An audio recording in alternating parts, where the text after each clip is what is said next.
Oh, you're home. Hi.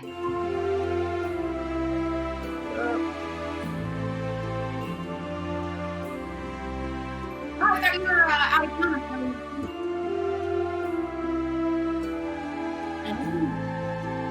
Don't forget to hit record.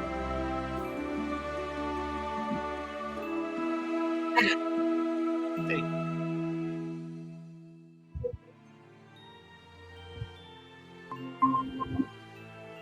Beatbox.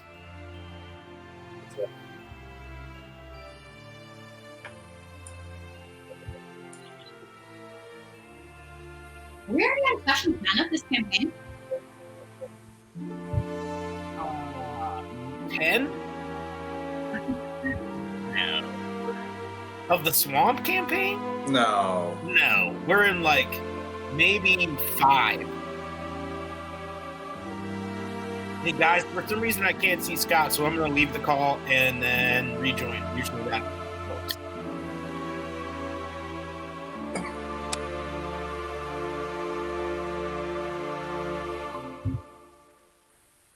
And it did.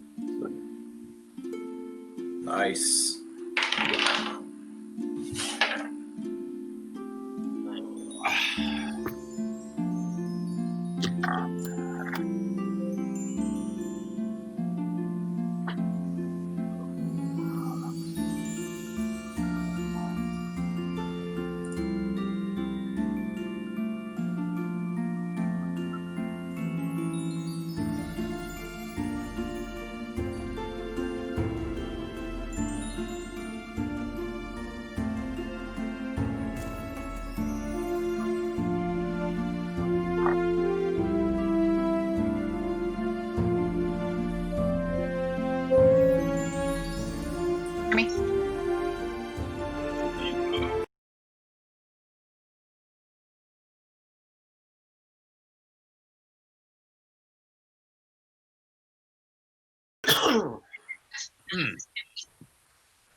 What up, Larry?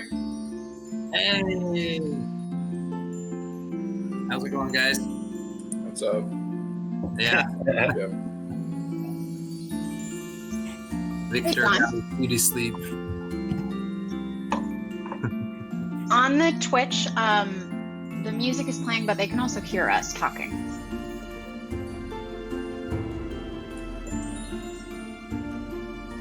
Ooh, gotcha.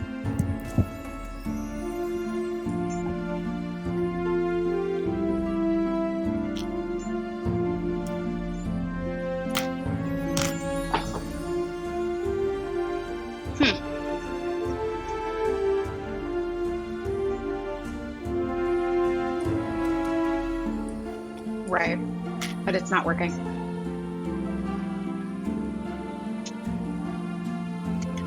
Gotcha. Cool beans. I just realized I wanted to let you know just in case it was a problem.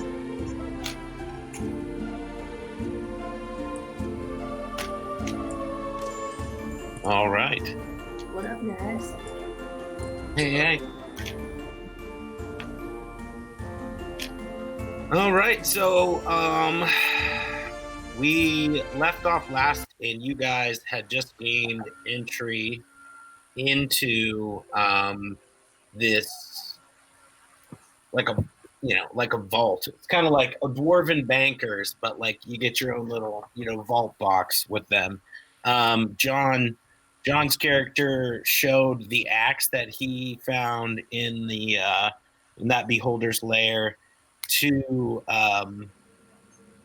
like the like the musical guy who would have played a song to open it and did, and it brought a single frozen tear to that dwarf's eye, and you guys were allowed to enter. So as those doors kind of swing open,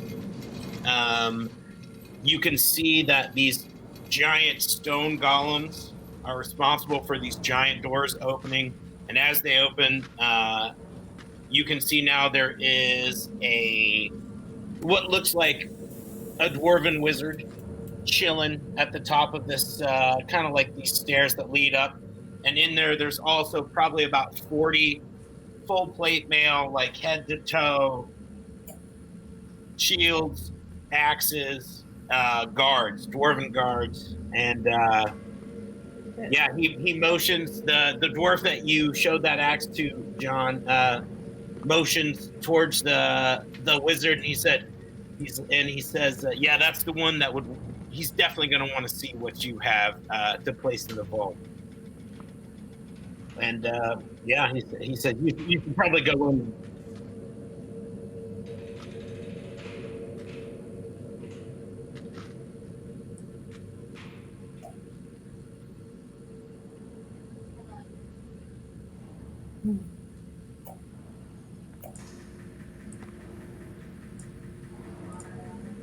All right.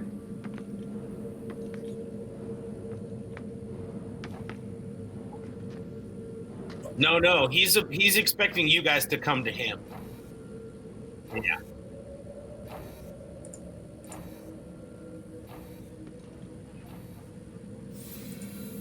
I do too. Yeah. Yeah, we all follow. Okay, and he says, that's something special you carry.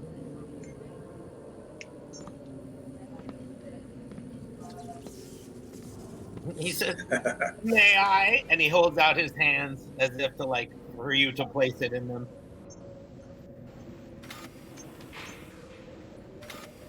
Sure. Can I join that? Yeah.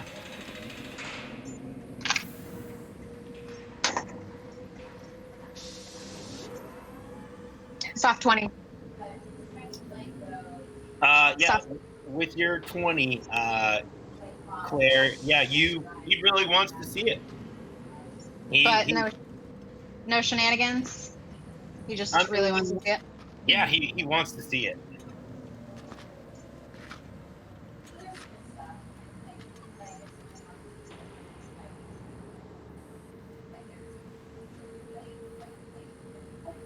Oh yes, he says, of course.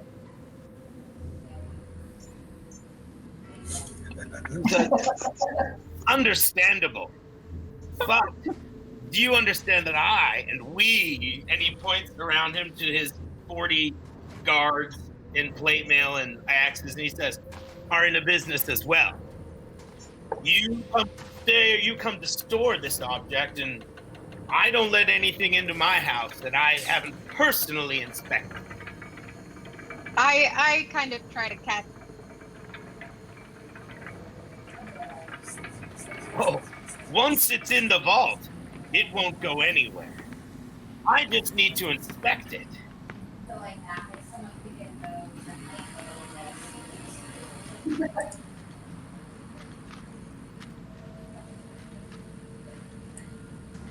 Access. Oh, yes. It's 10,000 gold or, other appropriate items. But in that ballpark, 10,000 is stored here, and once it's stored, you may keep it here forever if you like. There is a small thing, though. However, if you were to die and leave no heirs, it would become our property. Oh. Also, just to clarify, you mean 10,000 gold as the fee to be able to store the item? Correct. Okay. Just clarifying. Which one has diamonds? This area, we've been operating here for, close to 500 years, and we have never, and he's like, knock on wood, never been robbed. Green's getting very nervous.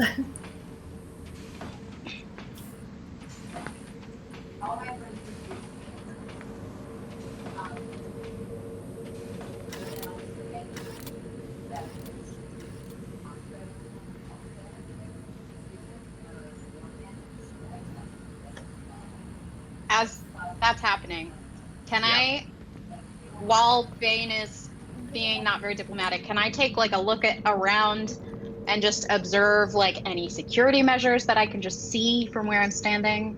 Yeah, hold on. Let me get my drawer. Is What shit we're up against? Artie with us? Yes, he is. I'm gonna- And he's like, you're doing perfectly. Yeah, so you guys have entered this area. This is like the reception area. So Claire, as you look around, you see the 4 stone golems who opened the doors have now seated back into the wall, kind of, and now look lifeless. There's the 40 guards. There's a hall behind this wizard. Like as you like, he's up on like almost like a stage, not a stage, but almost like a stage, like these ascending stairs. He's up there, and behind him you can see this big room. It's a hall. You just get this little kind of glimpse into it that you think would be their hall of war. Cool. That sounds fun. Yes. And then to your left, there's an entrance that looks like it leads to what would be the vault. To my left, you said? To your left, yeah. You think that because there's another 40 guards over there, like all up and down this long hallway, you would think, I mean, it would lead you to believe that whatever they're protecting something. So that's probably the vault. So it's a hallway to my left that goes to the vault, and it includes an additional 40 guards to the ones that I saw before. Okay. Correct. Yeah, and then to your right, another hallway, but no guards. And you see like people just kind of, occasionally, every once in a while, you'll see someone walk through the hall, make a left or make a right, or kind of going about their business. And it looks like that's probably like the housing quarters for just like the guards and all the people. Like it looks like their common area that leads to that. Yeah. Offices and dormitories and stuff. Yeah. Yeah. But I don't see any like security cameras or like traps or glyphs of warding or anything like that. No, not that. Yeah, no, Not not out in in this the area. open. You do not. Yeah, Okay. and John, as you place the axe into this dwarven wizard's hand, he holds it, and you can kind of see like he does one of those like where like he looks off. It's in his hands, and he looks off, and it's like he's looking. He's got the 1,000-yard stare. You know what I mean? Like kind of like, and he's like, I don't think you know what you have here, laddie, but we would be happy to store it in our vault. Insight check on What that is the 1,000-yard stare. procedure for this deposit? You give us 10,000 gold, we keep it safe. Okay. Weston, can I do an insight check on that 1,000-yard stare? Sure. Balls. It's Yeah. balls. It's 11. Yeah. I mean, he He has the 1,000-yard stare.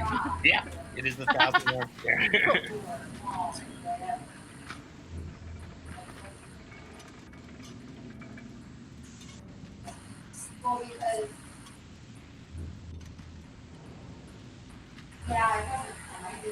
And he's like, you're standing in it. This is where it will be out, here with us.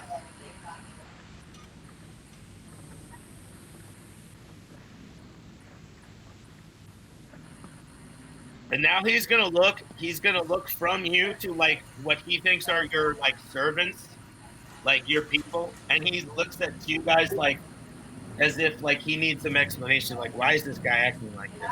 Like, Sir, I apologize for my master's behavior. He is very, very protective of his goods and property, and he is very just conscientious about security. I think what he's trying to say is he just like a more detailed rundown of the security measures that would be in place on his property. And I'll need to test your guards, and I like prepare to arm wrestle someone. sure. Maybe not. And as you get like down on this table with your arm out, you see the wizard, and he calls out, "Duncan!" And you hear like these like all the dwarves in their plate are like, Duncan, and they cheer his name. You can hear running Maybe down we the can go hall. over the security measures before that. This giant steps as it comes closer, and it is the smallest dwarf you've ever seen. His right arm is like half his body.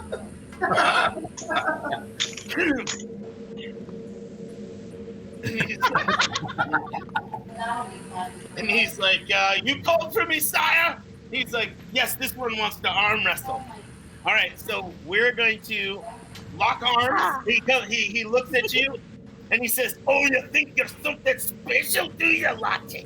Everyone is strong. I've crushed flies bigger than you, boy. And yeah, he locks arms with you, and we're gonna make contested strength checks. All right. While this is going on, I'm gonna like whisper over kind of nonchalantly to Artie, like, do we have a plan here? You know, like, is this what you were expecting? Like, do you? Great. He's like, just keep doing what you're doing. Yeah. So I locked in your arm. My guy got a 20. He got a 17 and a +3. So what did you get there? I only got 13. Like your arm starts to go down a little bit, and he's like, oh, I thought you'd lost a bit longer. And go ahead and make another roll. Oh, come on, lucky dice. Dang it. 9. He got a 15. So yeah, brings you down a little bit more, and he's kind of like toying with you. He's like almost bringing it down, and you get one more chance to save myself. Yeah. Save my pride. Natty 1.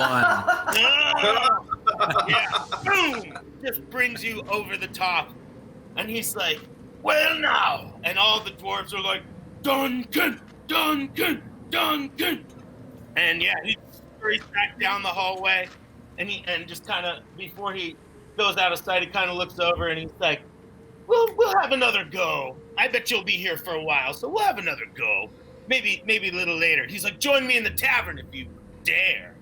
And then he scurries off. I address the wizard and I say, your guards are sufficient. He's like, of course they are.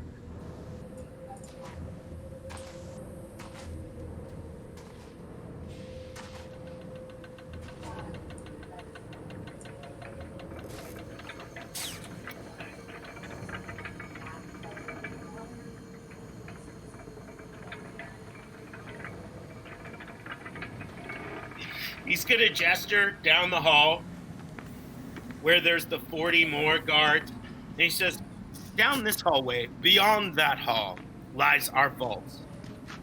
To get in the vault, you either have to have an item that's stored in there, or you have to be putting a new item to be stored in there. I carry the master key. Oh, my. Like I said, sir, he's very literal.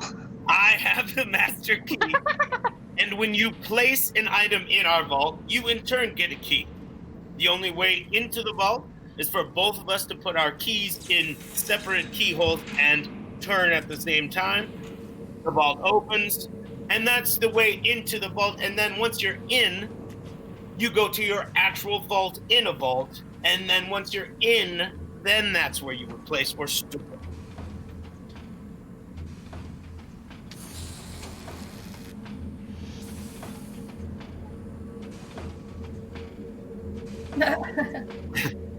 He's just like, yes. He's like, we have, of course, some rooms for you to stay in, and we have a tavern. We have ales and fine wines, whiskeys, and meads.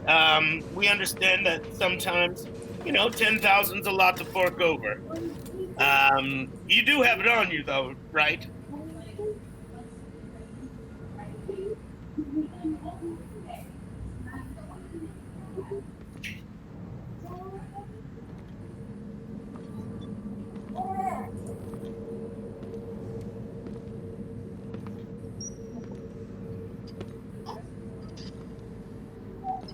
Understandable. Now, before you take part in our free housing, free food, and free drink, I just need to know that if you do come to the decision to use our services and place this axe in our vault, that you have the money on you. So, you're good, right? Okay. Yeah. All righty. Yeah. And he rings a bell, and a lovely dwarven woman comes out with red hair and braids in her hair and in her beard, and she's like, "Follow me, lads. I'll show you to your quarters and to the tavern."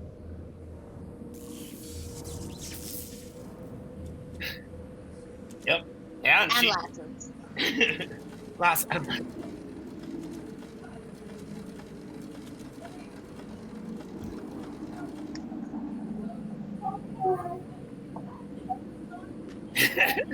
And as Not she really turns- my taste, but he does have a nice beard. she turns and the beard kind of like flutters over her shoulder and then like leads you It's towards like your a quarters. wildfire blowing in Yeah. the wind. She casts a brilliant blue eye back at you, Vane, and she's like, "This way, my lord." Aim's just getting all the ladies this campaign.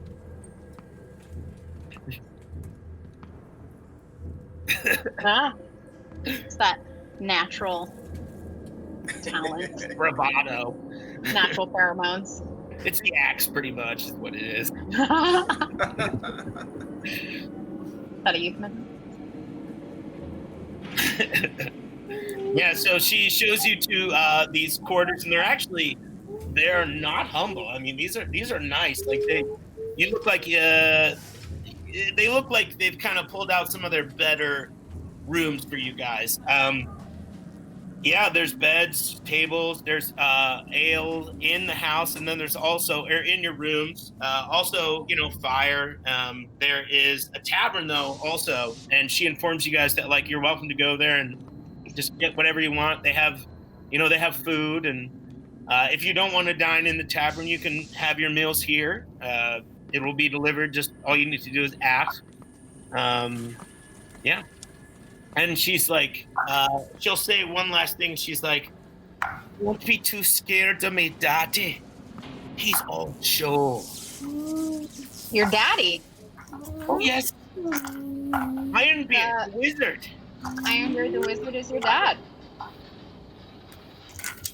He is a very intimidating man.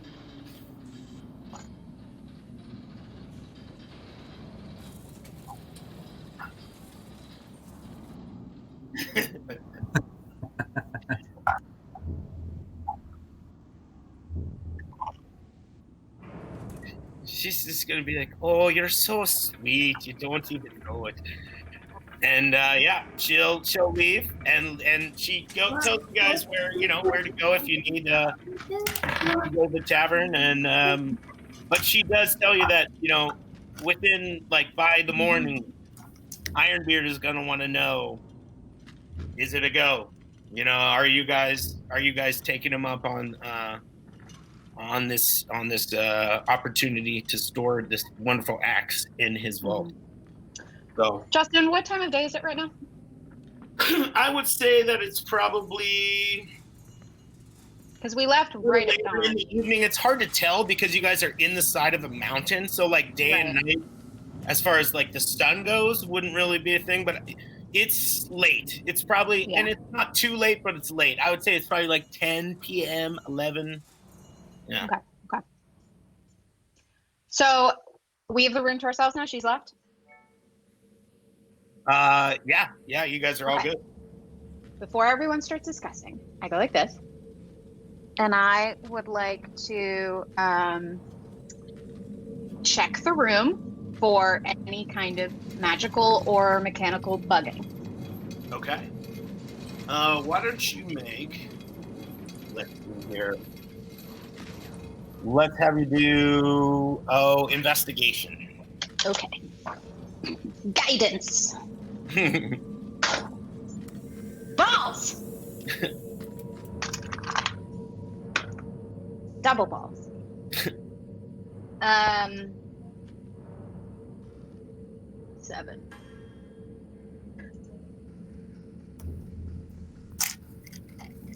Lucky number 7. Yeah. Yeah. You don't find anything. You don't think it's bugged. You're like, yeah. Does anyone join me on that? I can. Let me see. Sam said Yeah, Bree. Breen is smart. Yeah. Breen, Yeah, I would like to take a look around as well. Breen, help. I subtly get out my magnifying glass. Nancy drew this shit. Investigation, right? Yes. Oh, 15 plus 8. 23. Thank you. Okay. Yeah. I'm like, guys, it's fine. What are you doing? Yeah. There are no listening devices. There are no eyes behind the pictures moving. Yeah. You guys No invisible people. pretty secure. Yeah. Pretty secure here. Okay. Yeah, these dwarves love their privacy, and I think because of that, they are very respectful of others' privacy. Like, they're not going That's to good. spy on you in your room. Yeah. Okay. So do we actually have 10,000 gold worth of stuff? Well, no, we don't. Well, it seems we have this, and I'm gonna take out the Wand of Wonder. I wonder. It seems this guy has a fondness of things. It's He likes quite pretty colorful.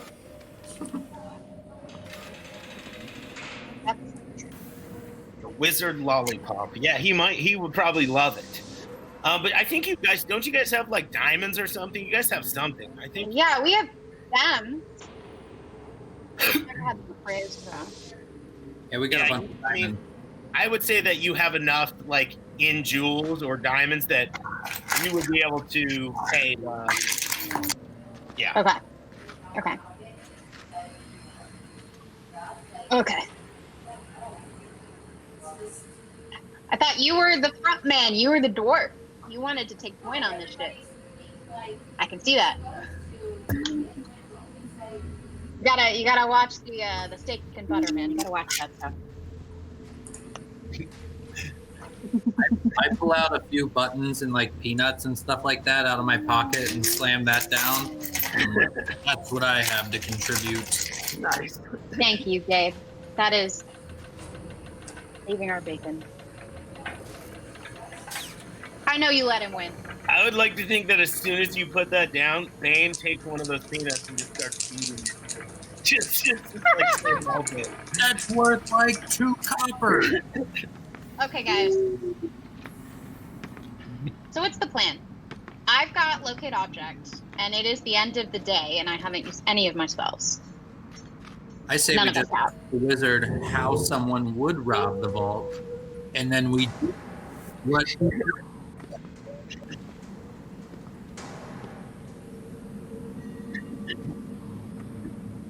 And you dressed yourself in frog skin. Who would know better than him? That is true, but he would also see through us and our question to our intent. I'm afraid he's going to see through our magic, too.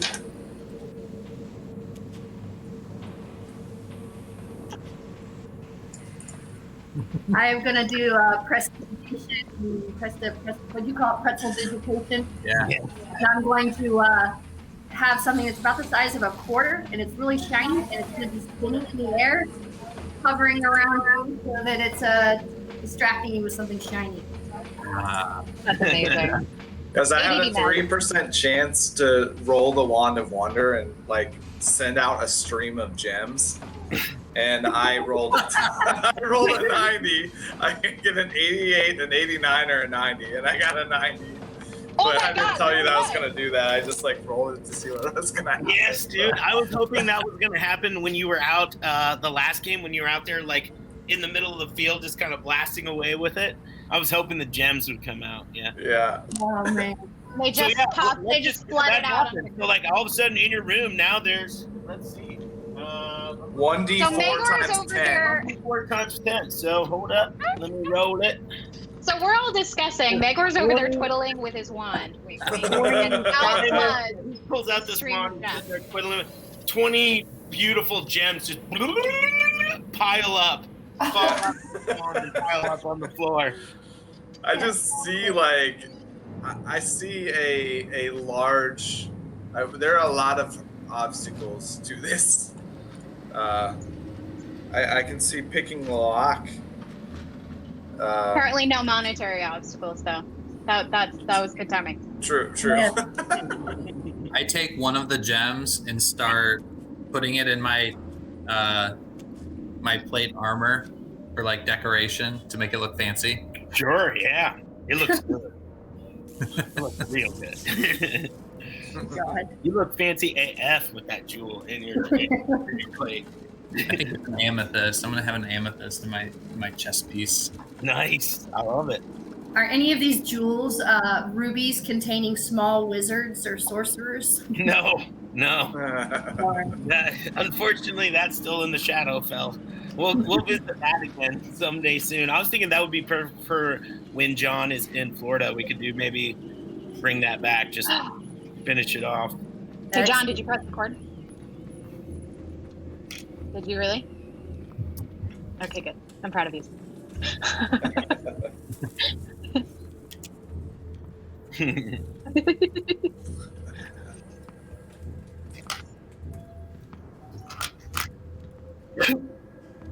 Yeah. So you're in the room? Sure. Okay. I go with him. I would like to, since I have all of my spell slots and it's the end of the day, I'm gonna just cast Locate Object on Titan Stones. Okay. What's the range? 1,000 feet. Okay. It's definitely when you cast that, you definitely know that it is somewhere on the other side of where you guys are, and it's definitely in that hallway. Like, it's whatever's past that hallway in that vault. When Ironbeard said, "Yeah, that's the vault," it's definitely over there. The Titan Stones are there. Okay. In fact, they I are tell everyone that. inside this vault. I don't know if you can see this, but inside the vault, where you see that one that has this guy right there. That's where the Titan Stones are, and this right here is the vacant vault right now that you guys could possibly place the axe into. I mean, that's this. But we don't know that. Pardon? We don't know that, though, do we? Yeah. No. I thought we knew the. You did know that. vault Yeah, was next Doc to- knew that. Yeah, or not. We knew Doc, that they could. Artie knew that, and Artie told you guys that, like, it's perfect. The empty vault is next to it. Okay, Yeah. okay. Cool.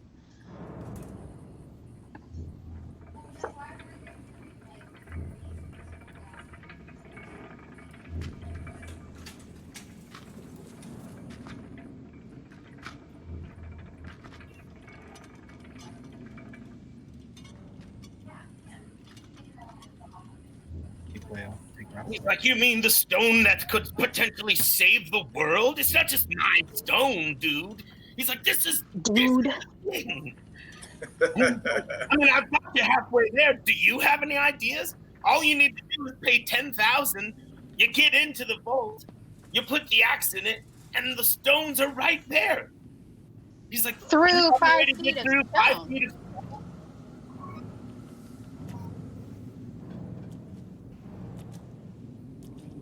Yes. I didn't say it was going to be easy, but I did say it was possible. And those guards, they're going to be able to see through any magic and any ruse that we put through. They've seen all of our faces now. I just don't see how we get past somebody so good at guarding things. For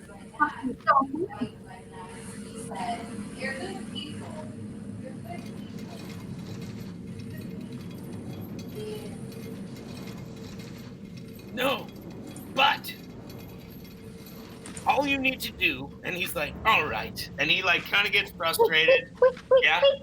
I've got melded into stone, guys. not today, but I can have it tomorrow, which means I think that I can just walk through the stone wall, put it in my pocket, cast it again, and walk out. I would allow it. Wait, As a GM, so yes. and what if one of us could be the valuable item?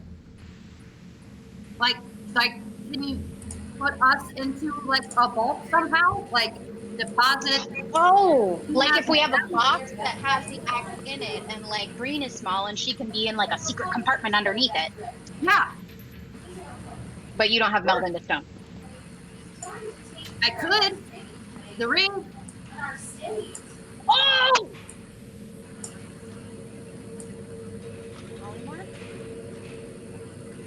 But that would just turn you into an animal, which I don't think they would allow. What if I just looked like Yeah, you could be an ant a spider? on the axe. I am worried that they will have some kind of way of detecting illusory disguises. But if they do detect me as a spider, I could probably get away as a spider. Or a jumping spider. I can also put meld into stone. No, I can't actually, because Why? I don't have it today.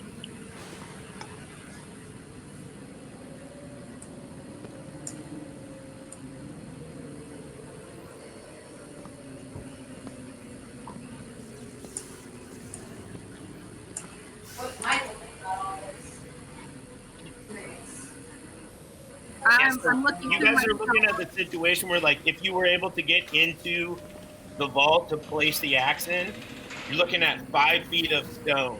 So with meld into stone or whatever, you would be able to pass through that. I would allow you to move through that stone, Claire, if you have that spell, to get into the other vault, and then obviously to get it out. But yeah, you guys are.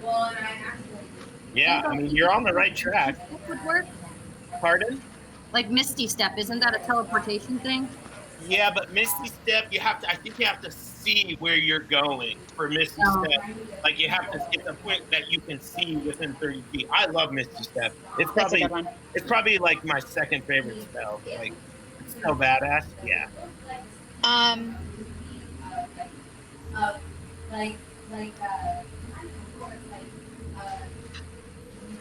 No, we spent it. And none of us are level a level 5 for. Oh wait, Yeah. maybe.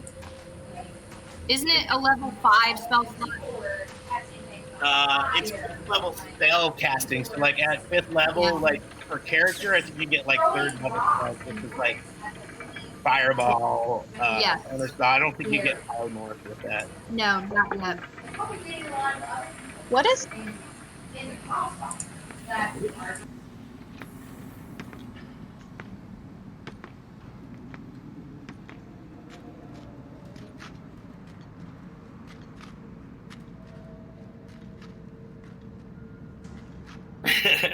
Yeah. Well, and I gave you guys a whole bunch last night too, or 2 nights ago. So the other piece, so we've got the, once we're in the vault, I can get into the other one and get the stone and come back. The other question then is, that's going to take me a couple of minutes at least. I don't know if I can have both going at the same time, because meld into stone is a concentration spell.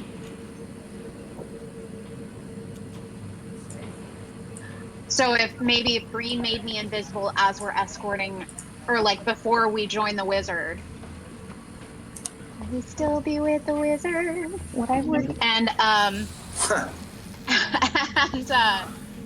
and then I do my shenanigans. So DM, do I know if while I'm invisible and then I cast meld into stone on myself, would I, if the invisibility was cast by someone else? You're good. If it's cast by someone else, that's good. Yeah, I mean, you're good because that's a concentration spells are for your concentration, not the concentration of others. So Right. I was worried about like conflicting, like just like effect on my body. Yeah. On you being invisible while you're concentrating on being rock. What do we do if they have some ward in place that would dispel any invisibility as we're walking towards the vaults. That would make sense.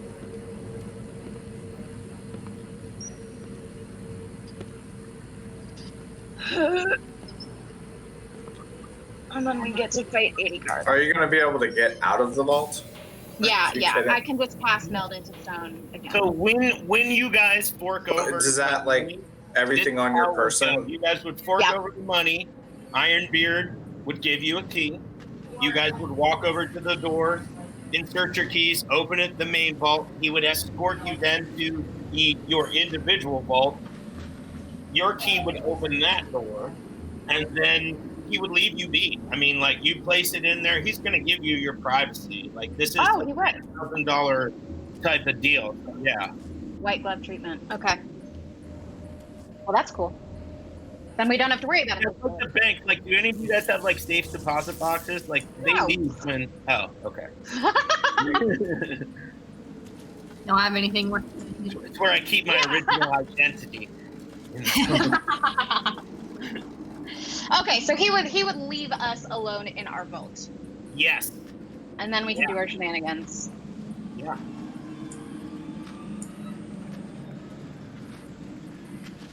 Yeah.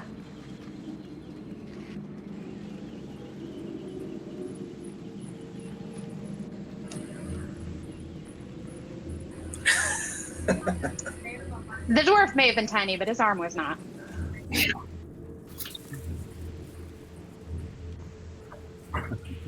I feel like we have a good plan. I will happily join you with a drink. I also would like to ask Artie about like the size of a Titan stone. Is it something I could put in a bag? He says there should be. He's like, there should be at least 6 of them there. How many do we need? We should get them all. Oh, okay. How big are they? One Titan stone is enough for one jump. Right. Okay, that makes sense. How big are they each? They're about the size of a birthday cake. Like a Hagrid-made birthday cake? Oh, like a child's birthday cake. Yes. Okay. And do I have a bag that can fit them all? DM. Oh, I was gonna say to that, Artie would say, "I don't know, do you?" But there are. Is there some sort of bag of holding? We don't have one Green yet. has? Unless Green has one. You don't have a bag of holding, so you'll have to figure that out if you guys have some kind of. Ah. Well, there are shops here in this area, so I mean, you could purchase things. I mean, this is a functioning. I bet there's probably about. I can't remember what I said last time, but I think it's probably about 250 to 500 people in this whole area. So the guards, There's literally families, yeah, like. Okay. And okay, that's cool. That's good to know. Screw the drink. I'm gonna go shopping. Although it's 11 at night. What was my other question? Oh, Artie, do you know if they have any alarm systems or anything for when I lift the Titanstone knuckles? Once you're in the vault, he's like, everything I've read and everything I've studied, once you're in the vault, you should be good. Like, the main security is if someone were to get into the vault, actual place, then that's going to be a problem. And then, but once we're in the vault, it's all clear. The vault is secure. Yeah, they're not worried about it. Dope. Okay, cool. Yeah. I know, right? I was like, swap the weight out. I was ready for it. Yeah. So we're all going to the tavern? All right. Yeah, you guys make your way down this hallway. Bane, you catch a glimmer of a beautiful red beard that flickers as it turns a corner. And you guys walk into this tavern. There are probably about, there are 11 dwarven guards in there, kind of like off duty, drinking, getting a little rowdy. There is one kind of like stranger in the corner of the bar, just kind of chilling with his drink. It doesn't look like it's an alcoholic beverage. It's hot, and you can see the steam rising from it. Is this like an Aragorn in the inn moment? I mean, I don't know, but he's like in the corner and it sits down and the pipes. Yeah, and you can see the pipe shoulder as he. No, not like that. You see him kind of like leaning over, and that the steam is rising. He's kind of smelling the steam, kind of letting it into his whole. He's breathing it in pretty much.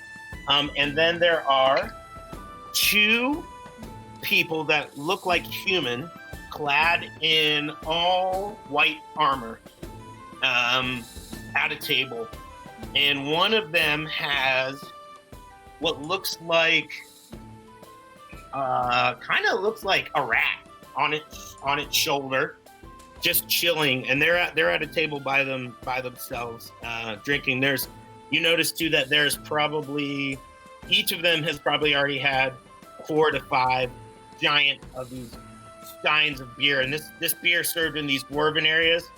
It's strong. It's like 40% alcohol. It's like drinking bourbon in a stein glass. That's amazing. Is the stranger human or humanoid? He appears to be human, yeah. Does the white armor have any religious signifiers on it? Do they look like paladins? No. Okay. Go ahead and roll history checks.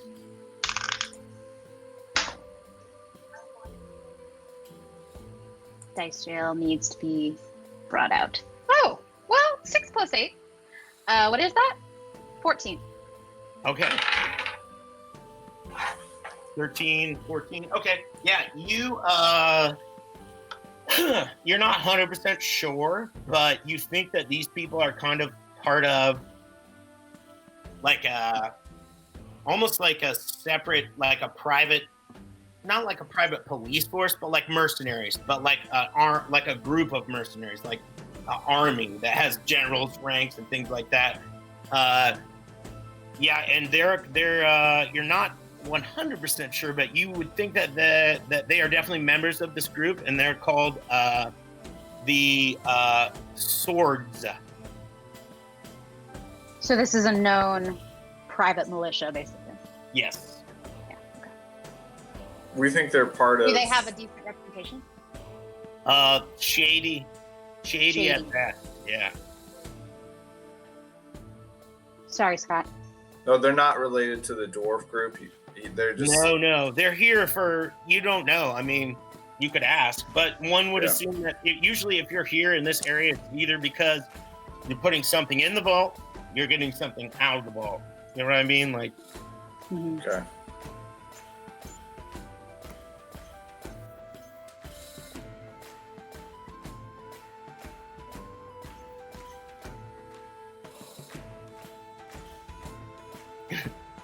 I'm already walking with you.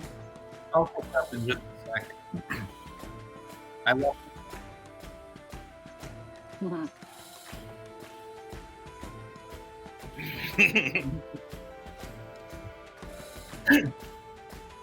And as soon as you say Duncan, the 11 guards that are in there, like half drunk, they're like, Duncan! And they raise their glasses, slam them on the table, and chug up. And yeah, he's not there right now, but he will probably be there. He will probably be there shortly now. They're just drinking to his name. Drinking to his name. And as like this call arises from the tavern, you hear the 11. They're like, Duncan! And then faintly down the hallway, you hear more guards, Duncan! And it just spreads across this whole area, and you hear that off. You know, that horrible gate that comes with having an arm that weighs half your body weight, just like pounding down the hall, and in through the doors, and there's Duncan standing there, the smallest dwarf you've ever seen with the largest arm you've ever seen.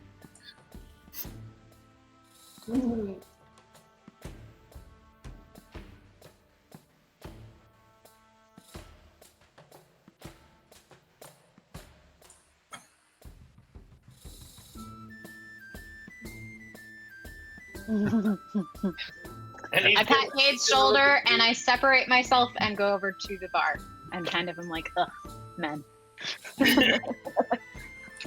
Yeah, Gabriel, or I'm sorry, Duncan will take you up on that. He is like, he's already on his stool, and he's like already ordered it, and his beer's sitting there. Like, what are you having?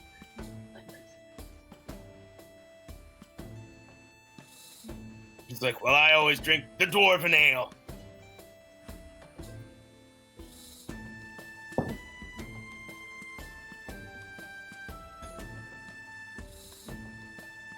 Yep. So, bartender brings over 2 more steins filled with this dwarven ale.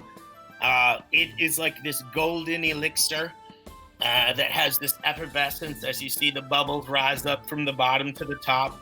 Not too much of the frothy head, but just enough. It looks strong. Yeah. I drink it. I take a big wig out of it. Oh yeah. Yep. Claire. Megor, what are you doing right now? I am. Are you with the men? I was gonna walk up to the white armored guards. Okay. I can walk up to the bar with you. I'm not gonna leave It's you. up to you, man. Yeah, no, You are I'll an go up there. individual. Don't Yeah. do Power dragons, of your baby. own. I will go up to the bar with you first. Okay. Breen, do we know what she wants to do? Green's in a daze right now. She's taking it I all. kind of like tug her hand and bring her up to the bar. All right. Yeah, so the 3 of you guys up at the bar, and bartender comes up. He's like, 3 dwarven ales? Sure. Sounds great. All right. Local fare. The best local fare you have. Goes over and grasps the steins, fills them up. Pops them down. Thank you, sir. Frothiness kind of popping up. There's a little bit of spills on the bar itself, but that's part of the deal. I take a proper German swig where you drink like a third of the drink in one go, and I put it down and I say, "Sir, do you know if the shops are still open tonight, or if they closed at a more reasonable hour?" Like, no, everything's open here because Everything's open all the time. everything's open. He's like, people have different schedules. We run in shifts. I like this place. Yeah. Where would like some kind of general magic items store be? It's been a while since we've been in a place where we could go You shopping. probably want to go to Bob's General Magic Items and Store shop. That sounds perfect. Like exactly what I'm looking for. Yeah. Where in the complex is that? That's actually just right down. If you leave the tavern, you take a right. About 4 doors down, you'll pass the blacksmith. You'll pass the potion shop, and you'll pass Ooh, the potion shop. mistress, and you'll also pass the minters. But that's you probably don't want to go in there. But yeah, and then you'll see it. Excellent. Thank you very much. Sure. Breen, do you want to join me after this drink? Megor? Green's got the stein is like half her body size. Yeah. Tiny little gnome. He's like trying to sip on this. Can we get a straw, sir? Yeah. Maybe he's, like a twirly drinking one it that goes through. downwards? And he just produces from behind the bar the most beautiful. It's like a rainbow twisty circle straw. Silly straw. He just pops it in there for you. Perfect. Yeah, I'll be needing that back when you're done. He's like, Oh, we absolutely. recycle our straws. Good. I'm glad to hear that. All right. I'm going to go shopping after this drink. Megor and Breen, if you want to join me. I say we see who these characters are in the bar first. And Claire wants to go to a magic store with you after the drink. After the drink? Did you explain the straw? Yeah. Yeah. All right. Sabrina, she'll straighten her giant witch's hat and she'll puff up her little chest and, all right, okay, this is what heroes do, sort of thing. Oh, I'm doing it. Take a big Perfect. sip off your straw. You can see like liquid comes up and it's like flying all throughout your silly straw, and finally like right to your mouth, and it tastes great. And it tastes like trouble, Breen. It tastes like trouble. Yeah, you're feeling pretty good for a small person like yourself. You definitely think that if you were to have another, the DM might call for a Constitution check. Yeah. Oh, Another gosh. sip or another stein? Another Stein. Sorry, yeah. Okay. Have I finished the whole stein already? No, I don't know. No. You just took a We've sip. just received them. Okay. She Patch on the that's back. pretty good. That's pretty good. Now I know why you guys drink this stuff. Yeah. All right. My Sorry, glasses. I just wanted to, So, before we got what do you into say the we see armor who these fella. characters are over here? Yeah, I want to go with Is there Nigor. any Feel way free. that? All right, so I'm gonna take Breen Stein. It has say- 99% of the beer in there, and take it over and like offer some to some of these like white I guards. grabbed the straw as you're walking away. Yeah, Hey, I'm what? gonna take Hey, them over what's to some of the mine? white We'll get you another one. the white armor-clad guards and plop it down and like offer them some beer and like so. What brings you guys this way? You take the Stein from Breen and bring it down and put it on the table. I kept Yeah. the straw. I grabbed it as he was walking Straw? away. And they Yeah. look at you and they're like, "Get that shit off my fucking table." And they're like, "If you touch the lips of a gnome or your hand, I don't want anything to do with it." He's like, "Kindly leave me alone." I'm gonna be like, kind of like, And then he's gonna say, "Please and thank you." Oh Okay. my god. Wait. Wait, Nagor, what race are you again? I am an Asimar. You're an Asimar. Yeah. So I'm gonna say, what got into your why did you wake up on the wrong side of the bed? He holds out his hand up to you, and the rat that's on his shoulder runs out onto the palm of his hand and just starts like gnashing his teeth at you. I reach out and grab the guy's arm and kind of move it away from Scott's face. Okay. And I say, we're just trying to have a friendly conversation, fellow mercs like you. Yeah, so as you grab his arm, his rat jumps off of his hand and bites you in the face. Me in the face? Yeah. Nice. And you're going to take 3 points of damage from his rat. Whoa. And his rat then like bounds off your face and jumps right back onto his shoulder. And he's like, "Don't ever touch me ever again. Go back to the bar and leave us the fuck alone." I stomp my foot 3 times and then kick the guy in the shin. Oh no. No. Oh, okay. Make an attack roll for your kick. Oh god. 19 plus something. Yeah, you're gonna hit. Roll a d8 and tell me how much damage you get. I think don't you get? I think I said I allow you to put your strength bonus on that too. So 1d8, whatever. Did we hear them say the racist comment? Oh yeah, he said it loud and proud. Yeah. Okay. 9 damage. Okay. Yeah, you kick him with as soon as you stomp 3 times. Those deliciously spiky things that already designed for you in your artificial leg pop out. Boom! Kick him right in the shin. Dude kind of howls in rage. His rat is gonna jump at you again, and it's gonna get a 19 attack roll. Like is that gonna hit? I have 19 armor class, so do ties Yeah, hit? ties hit. Yeah. Okay, and then it's gonna do 4 points of damage to your face. God, fucking rat. Claire, yes. I want to back him up. I want to get in that shit.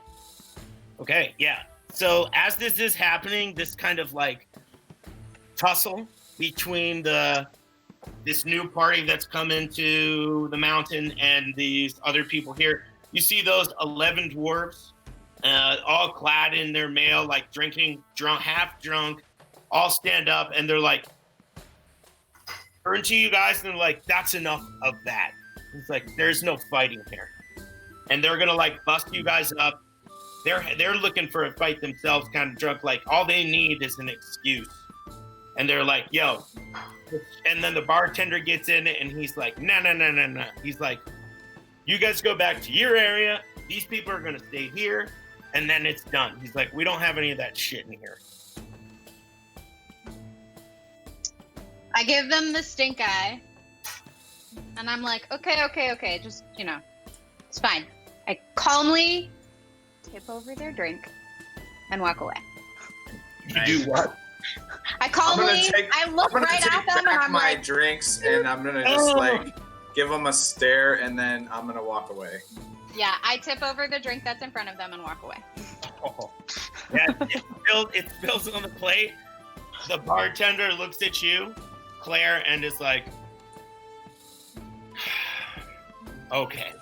He's like, everybody just chill the fuck out.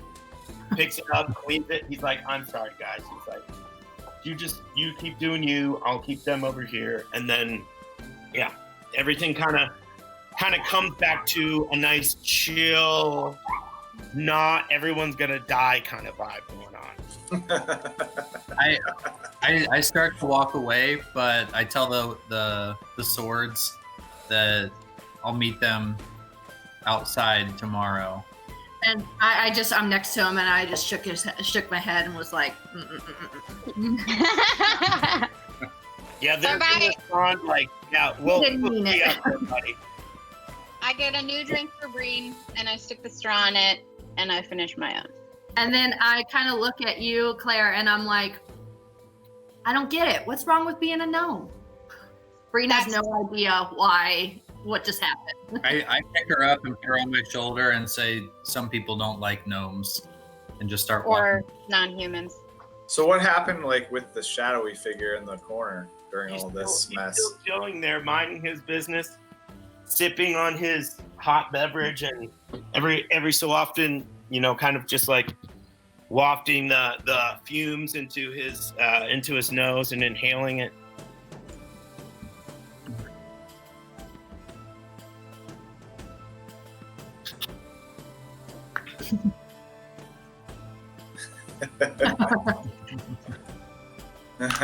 I say, Megor, make friends, but be careful, and I give him guidance. So you have a D4 and an ability check if you need it for the next minute. Okay. Breen, do you want to go shopping with me? Yes. So we're going to leave the tavern and go shopping. Okay.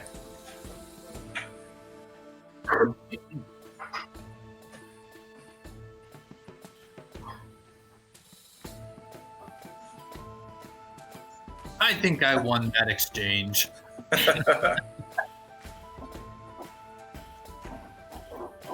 Oh.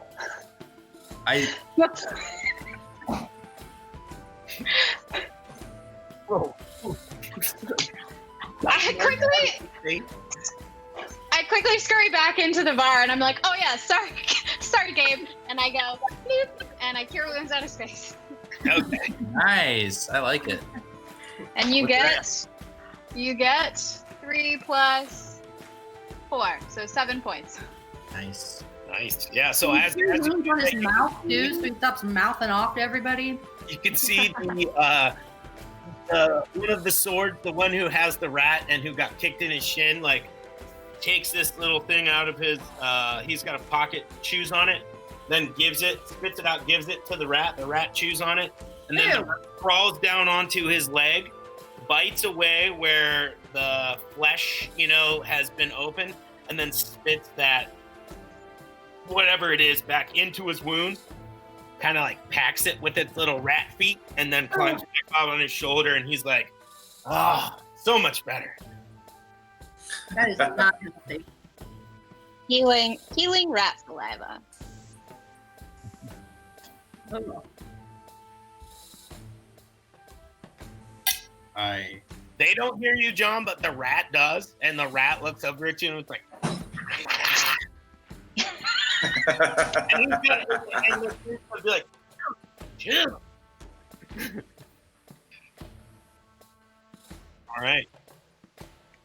Yes, you guys approach the guy who's in the corner sipping on that hot. Yeah, I'm gonna take that beer that I was originally gonna offer the white assholes, and then I'm gonna take it over to the guy over there. Although he's sipping on his own thing, so. Bryn, are you okay with him taking your beer? No. I got her a new one. Oh, okay. I got a new one. So you take it over to him, Scott, and you're gonna place it down next to him. And he's gonna look over at you, and he's like, "Do you mind?" He's like, "You have to sit right next to me." He's like, "Can't you like scoot over? Maybe like, some distance here, buddy." All right, yeah. So I'll just scoot over and be like, "You're the loudest, non-conspicuous person in here." Yeah, and he's gonna look at you, and he's gonna take his robe, and he coughs into it. And as he kind of pulls it back, you can see looks like blood speckles where he has coughed up like phlegm and blood in it. Okay. He's got the run, Scott. Run. He his tea and he drinks it and takes a deep draw, and he's like, "What do you need?" He's like, "Can a man have his tea in peace?" I'm just gonna like pull my like jacket up over my face for a second. Face mask. Social distance. And socially distance myself. Okay.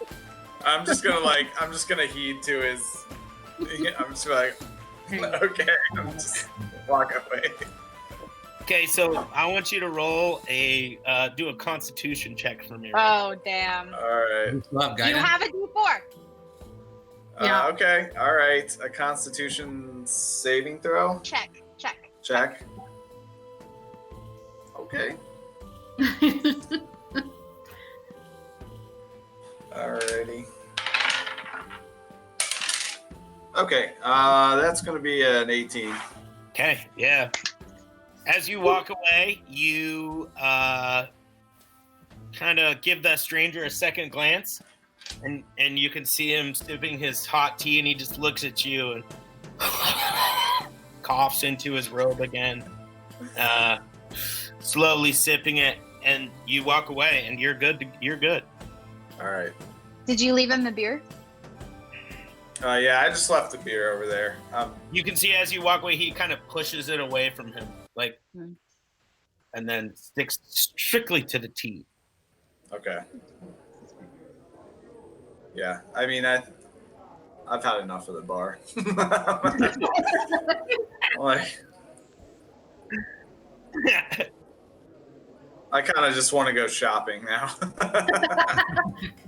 Let's go. Much more amused in the magic shop.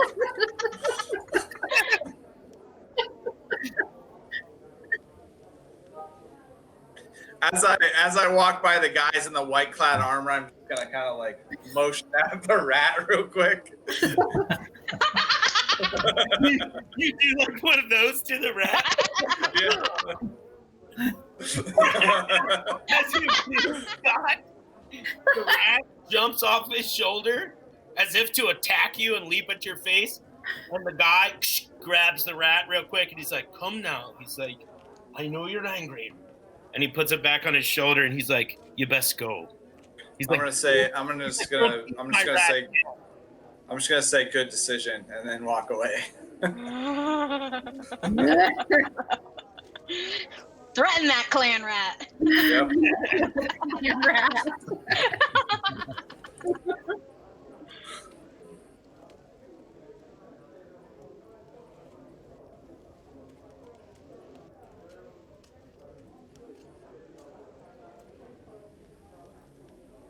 Yeah.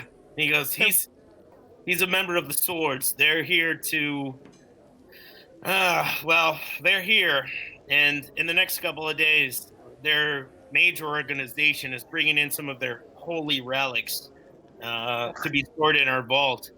So they should be here sometime tomorrow afternoon.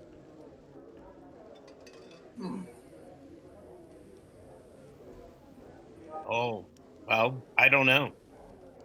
Just depends, but usually it'll probably be around 10. 10 to 15. It just depends how much they have and what they're bringing. He's like, we don't ask questions. Our main goal here is to provide.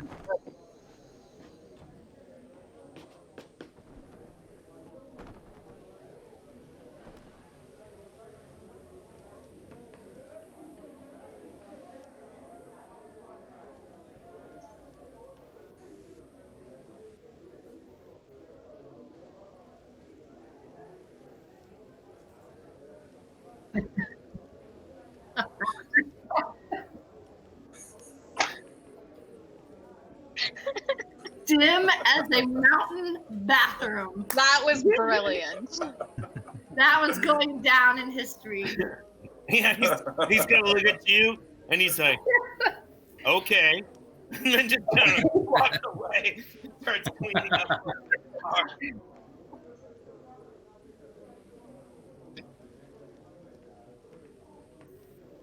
Yeah, throws down the rag, fills them up, pops them down. Yeah, goes about his business.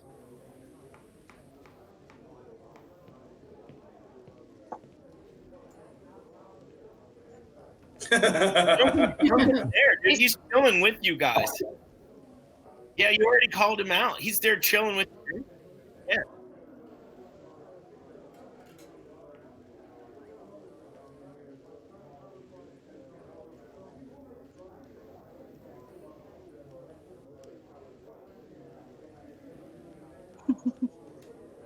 He goes, oh. He's like, oh, you want him and Gabriel to arm wrestle again?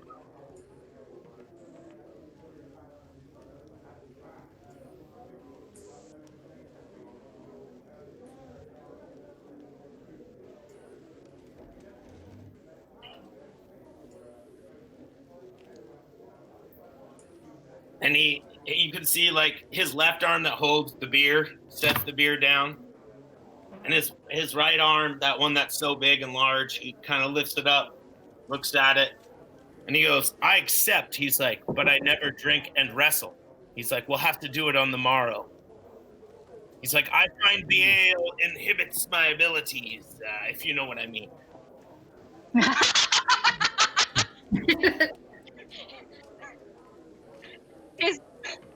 You're saying his arm gets whiskey dick? Yeah, pretty much. It's hard. It's not hard, actually. It's hard for him to really concentrate and get the full flow of that arm. Yeah, it's like instead of like the big like, it's like. I love everything about that. He's like, but yes. He's like, tomorrow morning, yes, we'll do it.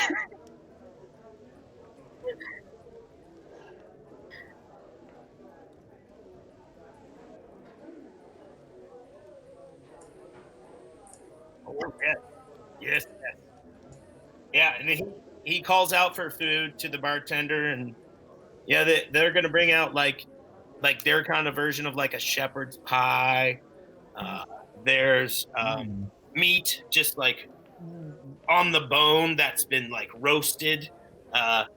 Duncan is sitting there eating as many oysters as he can, just like in preparation for tomorrow, just like getting ready. Getting that aphrodisiac in.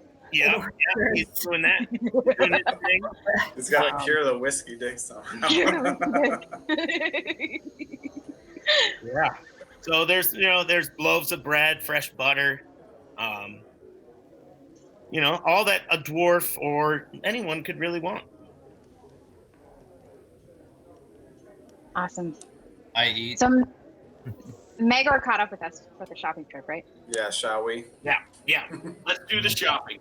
In fact, real quick, let's take like a quick 5-minute break. I need to use the restroom, and then we'll come back and we'll do the shopping. I have some sourdough to knead, so perfect timing. Awesome. Nice. All right. All right. See you guys in just a bit. Okay.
Yeah.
Dealing with me. Darcy, I like you. I'm Bob's wife. Bob is a bit of a knob, if you haven't noticed.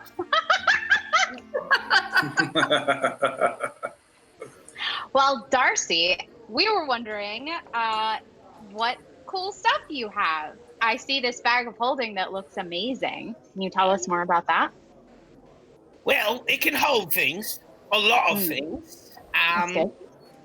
Yeah, and I'm selling it at the moment for and you hear Bob's like 100 gold. She's like, "Shut up, Bob! Bob's 500 gold. Oh my. 500, huh? It's a nice piece. It holds a lot of things. She like opens it, and like when she does, you can see inside, and it's like like a 5x5. Just like it looks like a little vault. Like yeah, and then she snaps it. She's like, so 500, and then she's got some other cool stuff. She's got she's like, oh, what about this? It's a pipe, and she kind of breathes. She smokes it, and then when she exhales, it takes the form of like a dragon, and it's just like a dragon soars through the sky, and then she's like, hold on, and then it's a stegosaurus that just like kind of walks through her mouth, and then one more, and it's like an army guy like marching with the drum in the front, like a whole corps of people march. She's like, this is a pretty cool thing too. Does it do anything? Is it just for show, or does it have any tricks? Yeah, it's just for show, I guess. For show. That's awesome, though. It is a very cool thing. You're quite talented. I can only blow smoke rings. And she's like, here, try it. Try it yourself. And she like puts it into your face. Like she's like, go ahead. Okay. Inhale. What do I exhale? You exhale. You tell me what you exhale, but it's going to be beautiful. And it's like something that Unicorn, Sonic the unicorn. A unicorn. I exhale a unicorn. Yeah, so like you open up your mouth, and a unicorn comes out, just like damping and charging and prancing all over. And she's like, it worked for everyone. Breen, that's so cool. And she's like, I'll tell you what, dear, you go ahead and keep that. Really? Yep. Thank you. Nice. Thank you so much, ma'am. A unicorn. I'm not a man. I'm a chick. I said, ma'am. Oh. Okay, that's good, man. Thanks, man. It's short for madam. Indeed. That's correct, Megan. You can see like her beard is like, it's thick, but not as thick as a male dwarf's beard. And she's like, can't you tell? Look how luxurious. Absolutely, I can. You are beautiful, madam. Thank you. Darcy, do you fancy some gemstones? Do you have a birthstone? Oh, do I have a birthstone? She's like, well, no, not really. But I've always been partial to diamond. Mm. What Well, moon so cycle here's were you the thing. born? What moon cycle? You're hitting on okay. Yeah, You're a warlock. You're you're giving her that. What's your name? What's your sign? Okay. She's like, I was born in the harvest times, October. A black onyx stone. And I'm gonna sift through my gemstones. Do I have something that is dark? Yeah, sure. Yeah. All right. Let's present some stones. Perhaps you would receive payment with some gemstones in addition to gold. Or instead of. She'll take it. She looks at it, she's like, all right, dearie. She's like, I'll take payment in any way possible. And then here, Bob, he's like, wait a minute. She's like, shut up, Bob. And he scuffles Also, head down. perhaps, I don't know if you or your family are in need of any healing. That's also a service I can offer in exchange. She's like, no, have no need of healing. Okay. She's like, don't I look healthy? You look very healthy. I didn't know about Bob, though. Bob the Knob. Runs the fingers through her beard. She's like, look how silky smooth it is. Oh, yes. You are the figure of health, but Bob the Knob. I don't know, man. The knob is a dummy. He had such promise. But Such promise. it's We've so got burned now. We've got a dummy in our group too, We sure do. and he could really use a some sort of intelligence boost if you've got some sort of jewelry there or some sort of help in that department. Mm-hmm. She's like, I've heard tell of such things, but I haven't got anything here. Can I take just like a stroll around the shop and see what's on the shelves? Yeah, sure. There is a bag of holding, obviously. couple of spell scrolls. Mm. There's also some sending stones. Ooh. You see a pair of slippers of spider climbing. Spider climbing. Oh yeah, That stuff's and let's see here. This is some good shit. And you're also gonna see a. Hold up, 1 second. Oh, it's a blade that's sitting on top of like where behind Darcy, and it's just the hilt and handle on this like little 2 nails. You see that, and you think it's a sunblade. It's a broken sunblade? Not a broken sunblade. It's just a sunblade where you can see the hilt Oh. handle. It just hasn't been activated. Do Kinda I know like what a lightsaber. sunblade is? Yeah. No. Oh. What is it? Oh. It's a sunblade. Peller is the god of sun. Or sun is his symbol anyway. I am very interested in that sunblade. I don't even know if I can use it. What Simple is- weapons. Is the sunblade a simple weapon? DM? It is a longsword. So I could not use it. Sun blade. Son of a bitch. But yeah, Well, I asked Darcy about the sending stones. she's like, "Oh, what these, Jerry?" She's like, "These are nice. You know, you talk into one, you can hear it on the other. Mm-hmm. How much are they? For you, 50 gold." Excellent. Thank you so much. And she'll look over at Magor and just take one of the diamonds out of like that he's holding. You? Okay. And I pocket the sending stones. And then you see Bob come out. He's like, "You're not to take a man's jewels out of his hand." She's like, "Shut up, Bob! Back to the back with you." This reminds me of the old couple in Princess Bride. Yeah. Oh, yeah. Very much like Miracle not a Man. witch, I'm your Yes, wife. I didn't even intend for that, but yes, very much so. That witch. He said to blade, which means blade. He said through love. It's such a good movie. Ooh, Oh, sunblade. man. I like the sunblade. Bree, Yeah. do you want to check out these spell scrolls?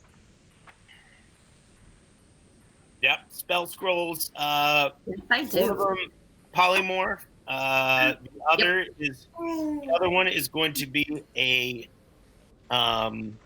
meteor shower. I think it's called meteor shower. That's a good spell. I hold both of them up. How much are these? She's like, "Well, for that one, it's the polymorph." She's like, 400 gold. And then for the meteor shower, she's like, "That dearie," and she like kind of takes it out of your hand. She's like, handles it very gently, puts it back up. She goes, "That one's gonna be might pricey. I don't think you actually have enough."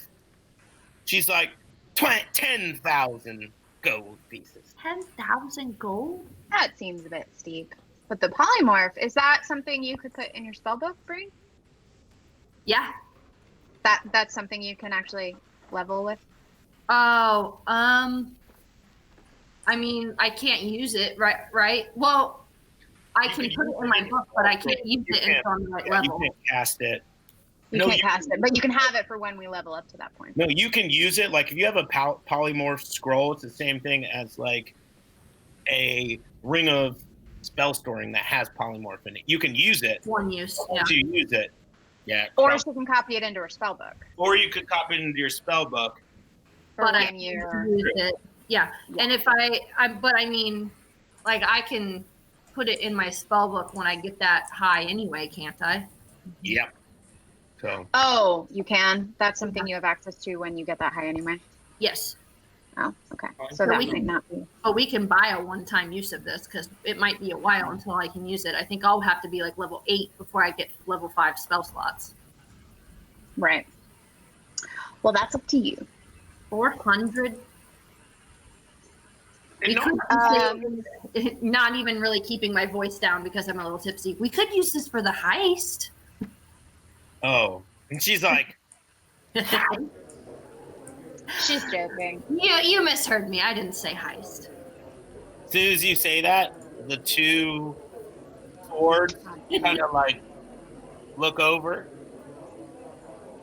You see them whisper to themselves. Wait, we're in with the guard. We're in the shop. Oh, you're in the shop. Sorry. Yeah. So, Yeah, good. Yeah. So heist, like, Bob comes out. He's like, somebody said a heist. She's like, get back in the back, Bob. Slaps her. And she's like, Bob kind of just retreats again. And she's like, I think she said ice. We're going to somewhere very far north from here after we leave. she's the like, mountain? how much more north can you get? She's like, we're here in the northern mountains. The only place north of here is shit, Noel. Like I said. No. Ice. Yeah. Ice. Noel. I've always wanted to go. Ice. Yeah, we're going there after this. So polymorph would be useful. I'm gonna turn into penguins and slide down the mountain. I think that's what you meant. Okay. So, So how about that bag of holding? You yeah. said we've got enough gems in that black opal gem that you like? Oh, yes. Marvelous. More than enough. I would love to purchase that from you.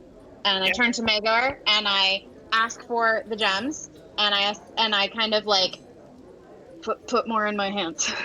All right, so I'll hand them over.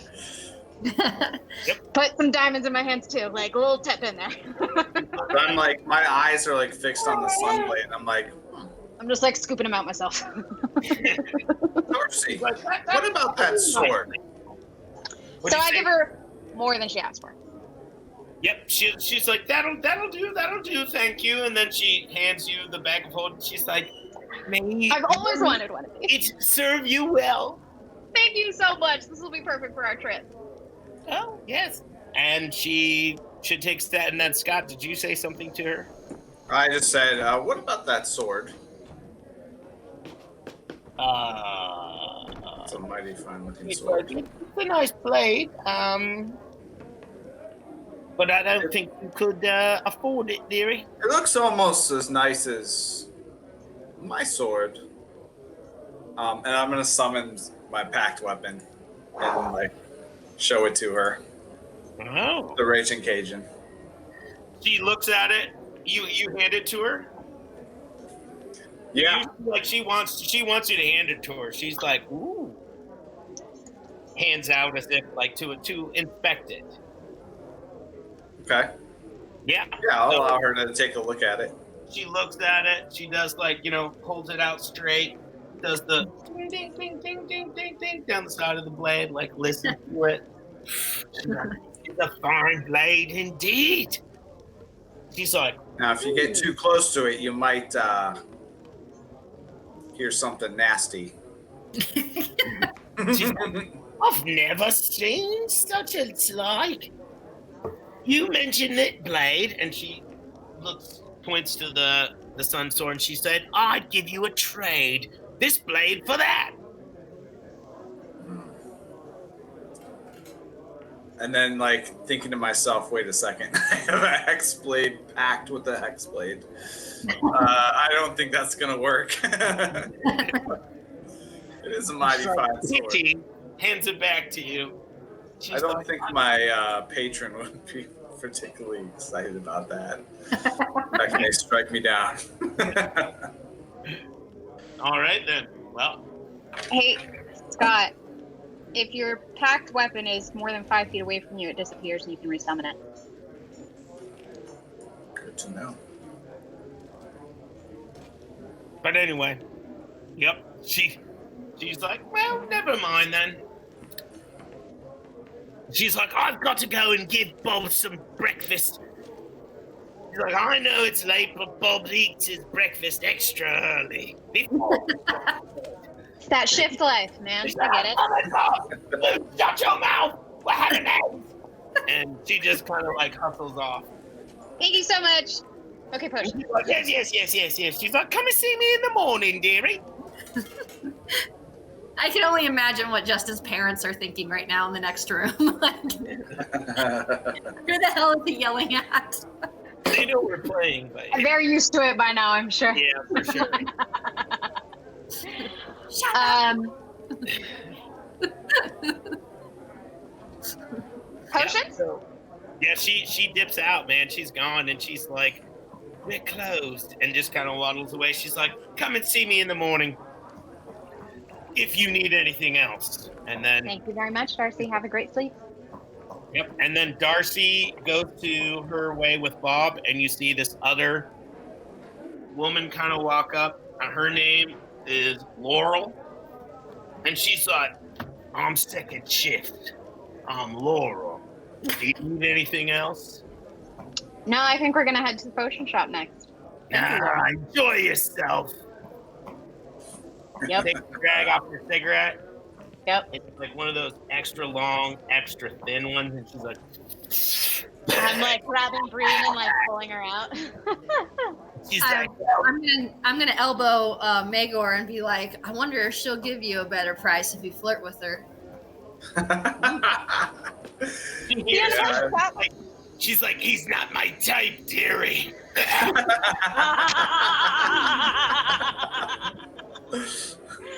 I'm just like, I've had enough. Like, I'm holding out for Duncan, that stud with the big right arm.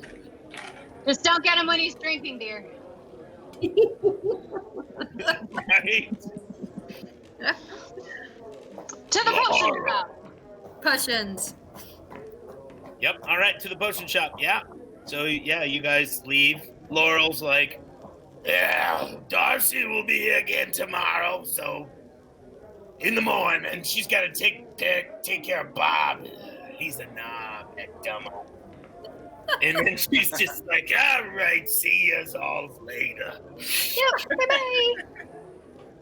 Doors close. Yeah, you walk out. Probably Potion thankful shop's next door. that right? Laurel didn't touch you or anything because she looks like she's kind of crazy. Yeah. So yeah, you guys go to the potion shop. You walk in, and there is a if a dwarf could look bookish, this man would look bookish. Like, his beard is wispy. It's actually way more silky and smooth and way thinner than like the female dwarf beards. Like, he's got ultimate, like, not that cool beard. And he sits there and he's got his candle going, a book out, and you see from the candle's light, you can see all these different vials at his back, different colors of magical potions, and he notices you, closes his book, and he says, "Well, greetings." I say greetings in Dwarven. Oh, he's like, "You speak the Dwarven." He's like, I do. Good. He's like, "What can I help you with?"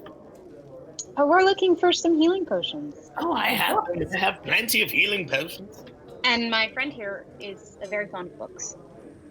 Books. Oh, have you seen this one? And he's like, he shows it to you, and he goes, "It's about a large white whale that terrorizes a series of ships on the ocean. A tantalizing read. Oh, I have not read it. That's quite a big book. I highly recommend it. I'll put it on my reading A list. man named Sherman Shelville. Great. Norman Shelville. I think I've read some of his works. Oh, yes. Merman Shelville. And, yep.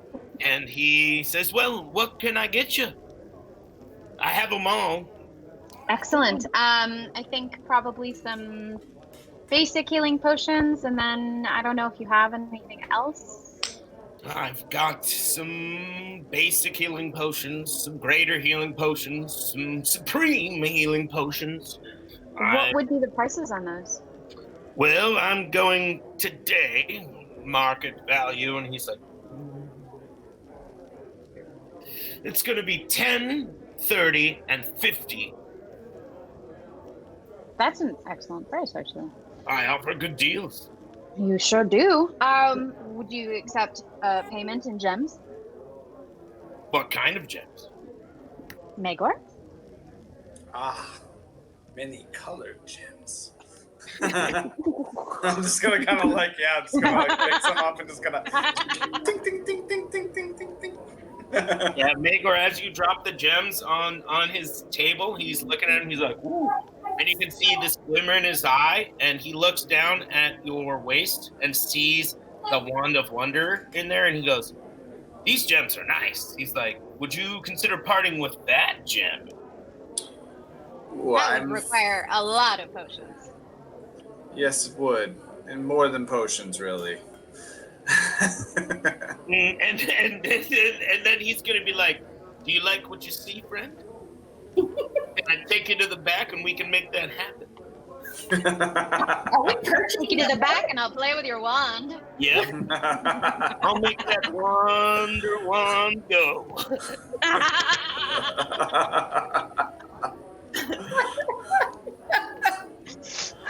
He says it.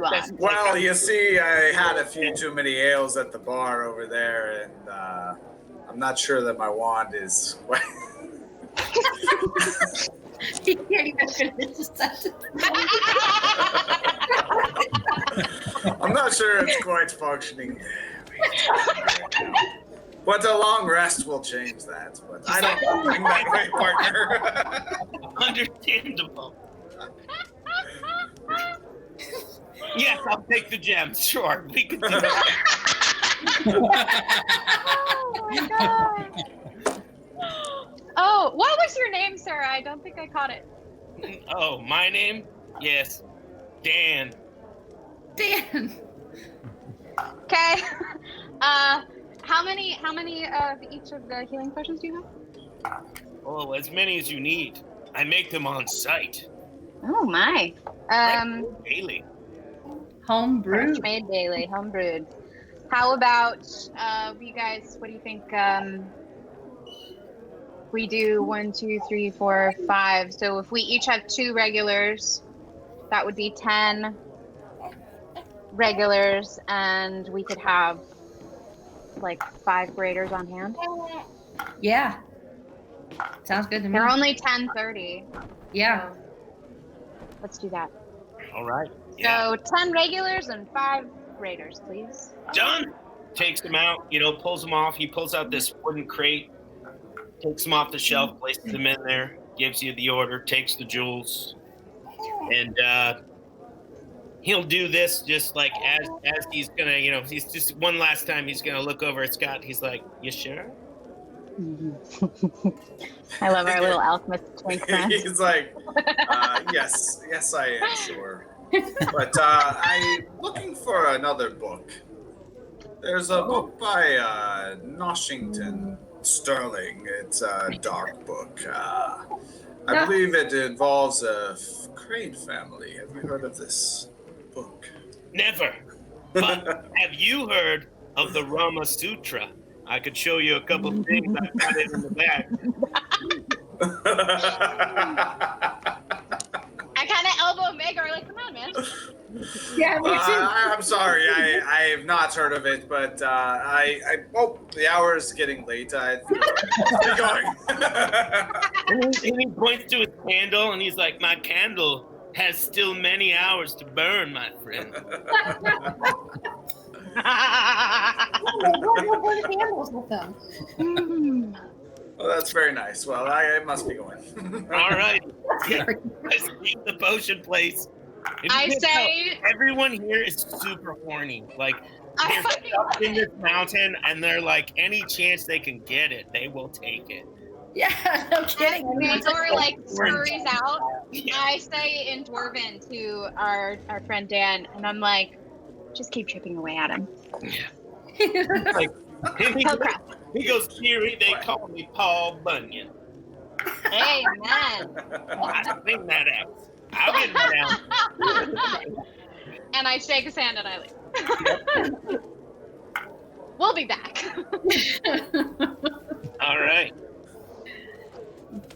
You missed out, Magor. I think he was the one.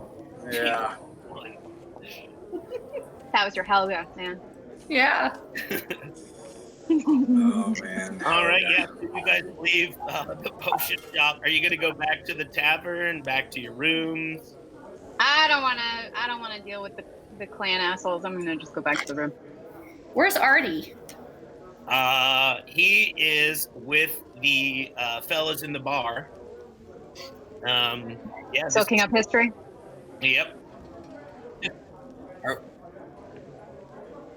Yeah, are we like 6 beers in at this point or Yeah, something? you guys are heavy into it. I've like with Bane and then like a crew of dwarven guards that we've befriended, and we're all singing praises to Duncan and like stumbling back. I think you should like I love it. challenge Duncan to like a drinking contest. You Don't may not beat him in arm wrestling, but already perhaps- stated that.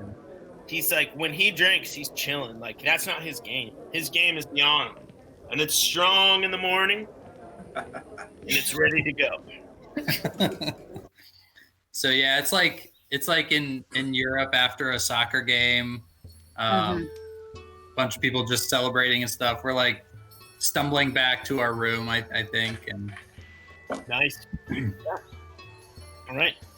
I start moving some of the bulkier items from my regular pack into my bag of holding, Alrighty. like my old scale mail.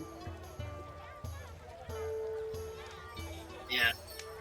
We As went shopping.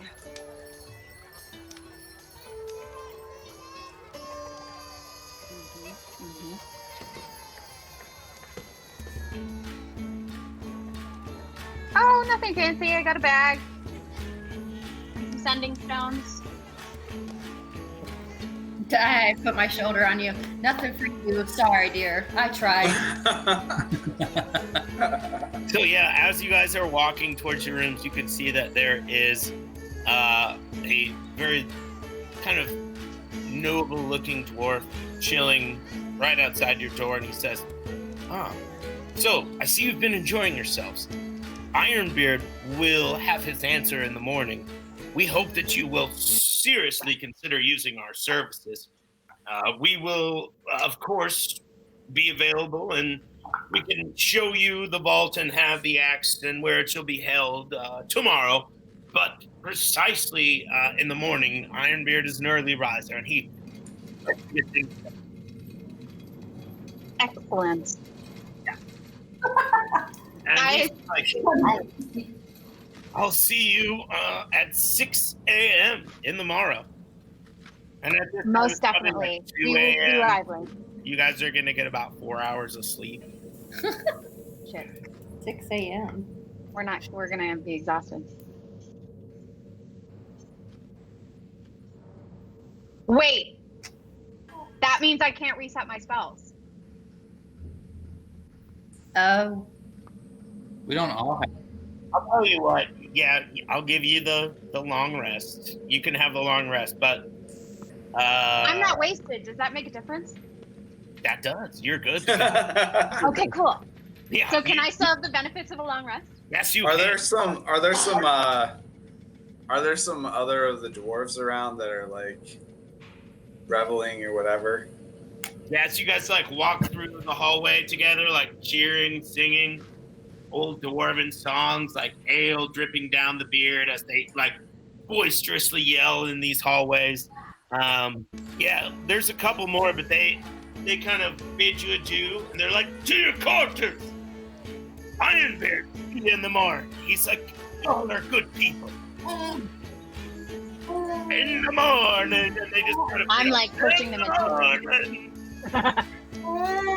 I vomit like right in front of everybody, and then just keep on walking.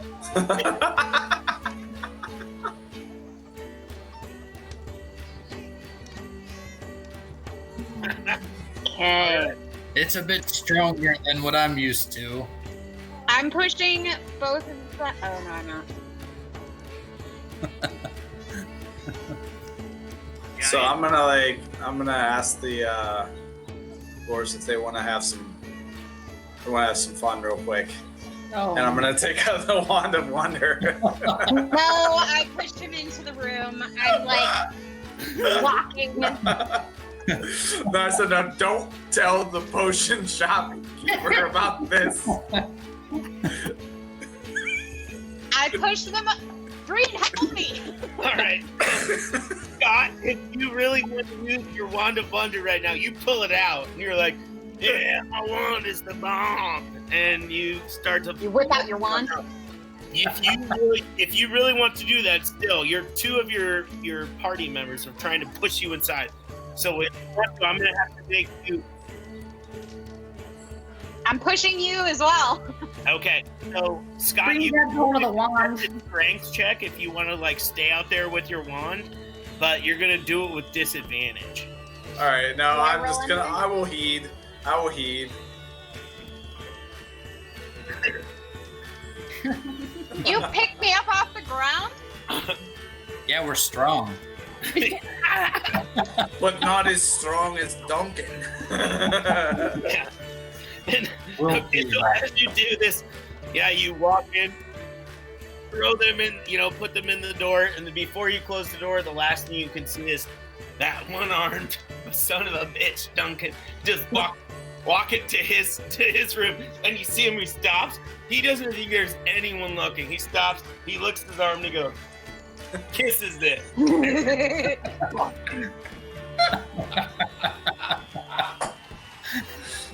That's awesome. Did I make it back into the room? Yes. Yeah. Everybody's back in the room now, right? Yep. I fall asleep in the bathroom. I like it. On the John or in the tub. In the tub. Nice. Okay, I gotta mess my spells around a little bit. All right, so let's just take we'll take another quick 3 minutes, 4 minutes. I'm gonna use the restroom again, and then we'll come back, and it'll be morning time, and we'll see what happens. Okay.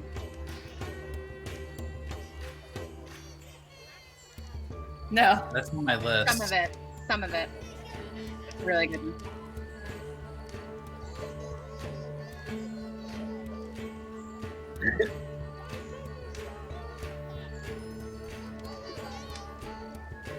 Oh yeah! Oh yeah! I'm like, you have a wink. Yeah, he does! It's so good! Duncan, So good! yeah, stop. I in love the middle it. of the hallway and just be honest. John, someone said your mic is muted for the stream.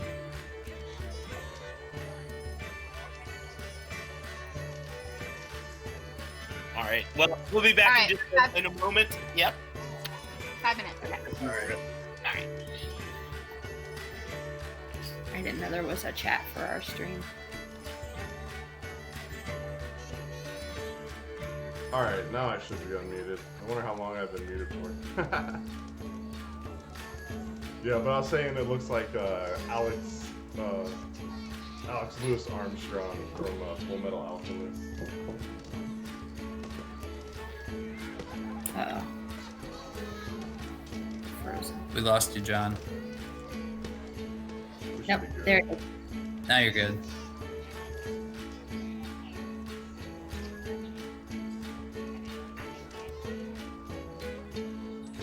I want to see this. We're gonna watch it now.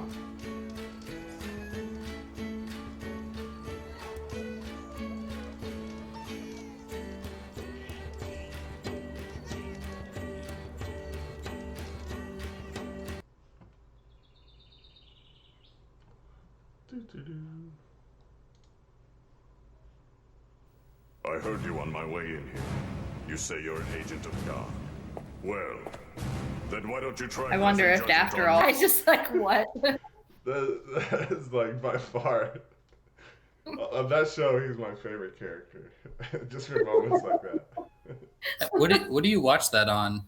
I think it's on Netflix. There's like two different ones. I forget which one is. I forget which one is like the recommended one. I think it might be. I think it might just be the regular Full Metal Alchemist, but they essentially tell the one tells a story that's like closer to the manga, and then the other tells a story that's like that. So they did a show based off of it, and the manga wasn't done, and so it's kind of like Game of Thrones. They went in and then they made this show, and because everybody liked the manga so much, and then they just kind of went off on their own. And then there's one that's based entirely off of just the actual series. So, but yeah, it's I love that show. It's a good one. What's their faces are the people. Laura and Travers from Critical Role are voice actors in that series. Oh, really? Yeah. So it's like funny to see them. I didn't know that. I mean, I knew the characters that they voiced before I knew them. So like seeing them, you know, on like camera and stuff, and then like reflecting back, I'm like, it doesn't even sound like them. I mean, they're just so incredibly talented. I at their know. voice Their acting. voices are amazing. Yeah.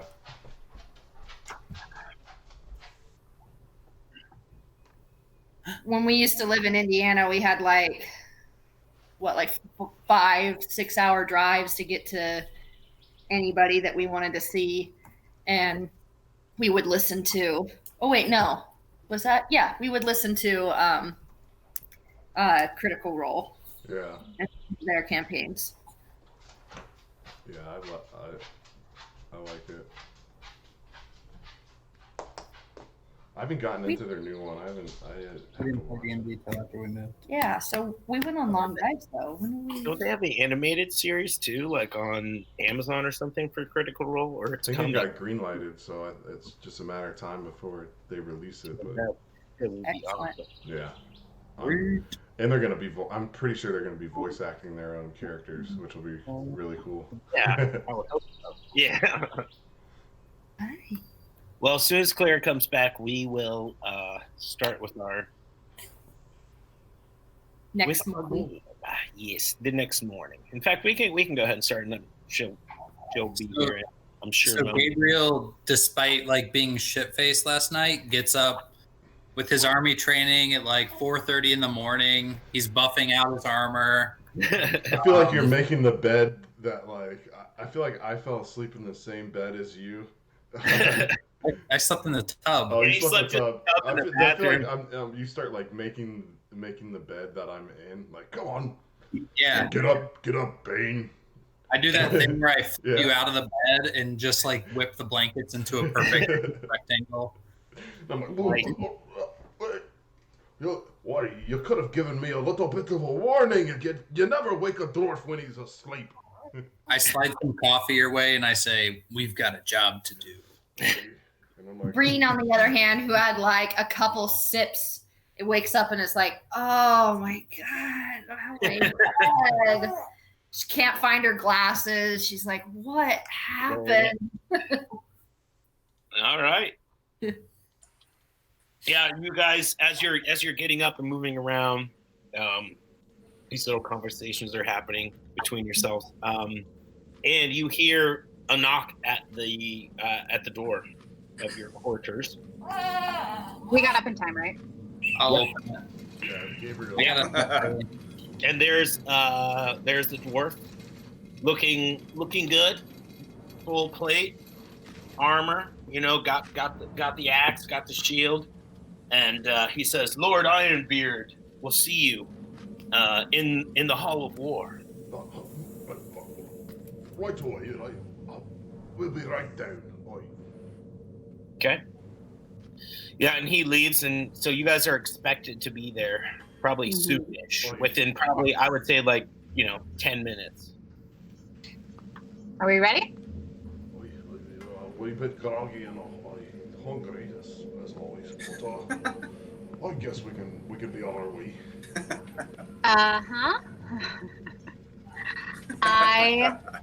Where is it? Sorry.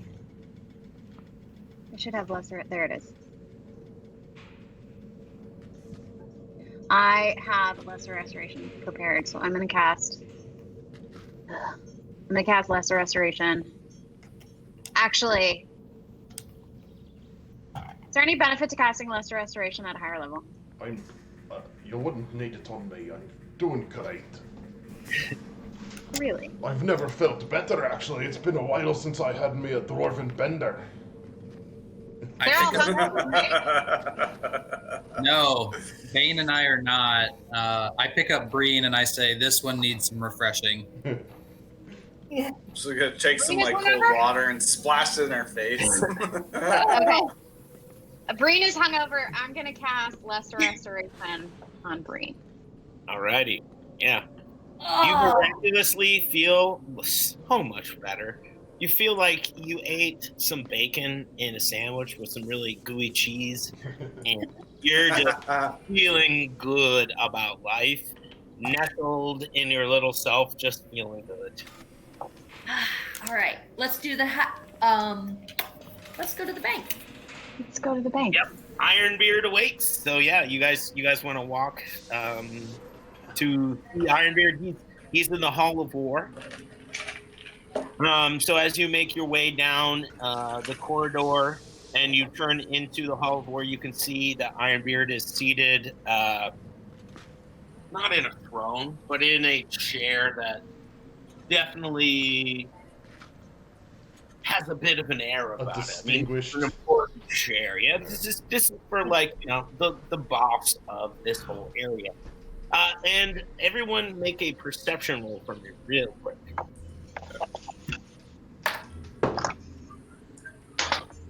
Oh, balls! Oh yeah. 13. Okay. That's mine. Four. I got 6. Breen did pretty good. Yeah. 17. Yeah. Okay, yeah. So Breen, with your 17, you see perched on his nose, like, and faintly, like, going into his beard, you can see these spectacles, and they are glasses of true seeing. So he can see everything. Like, if he Knew were to be invisible, he would be able to see it. Like, he's got the lockdown, and he's like, so, are we in business? Oh, I have your key. It's freshly milled, and he pulls it out, and he's like, this would be yours. This gains entrance to the vault. Your axe will be kept there safely and securely. Oh. I produced the, I'm like, and I, like, snap my fingers, and I'm like, Katani, with your bag of holding, will you produce my jewels and gemstones and pay the man? Yeah, but I don't have the gems. Oh. Sir Magor does. Oh, well, I'm sorry. It was a long night, Ironbeard. You'll understand how the tavern gets. Magor, produce the goods. Alright, so I'll take out some gems. Just kind of Calls out 2 men. They have like a litter they carry, and they lay it in front of you, Magor. So you pile the gems on it. Okay. Is that what you do? Yeah, so I will produce the gems for them. Yep. And he's like, well then, we've come to an arrangement. He's like, come, follow me. And he throws the key at you, Bane. Yep, Snatch it you're out gonna there. catch it. Yep. Claire? DM, how many gems do we have left after paying the 10,000 gold? Well, after last night or whenever it was when Scott pulled out the Wand of Wonder and just blasted gems out of it, you guys are sitting pretty. I would say you probably have another 5,000, you know. But yeah. So yeah, he tosses you the key, John, and he says, follow me. And leads you to, you know, past all these guards, these just gleaming in their plate, like these guys are fresh troops ready to F anything up that messes with this whole area. You guys walk right past them. He looks at you and he says, do as I do. Takes this key off of his neck, puts it in the hole, and he gestures to you. You do the same. Yep. And he goes, on 3, turn to the left. 1, 2, 3. Turn it. This door opens up, pulls the key out. You guys walk in, and he leads you to one of the 7 large vaults within the vault. And he says, your key will open this.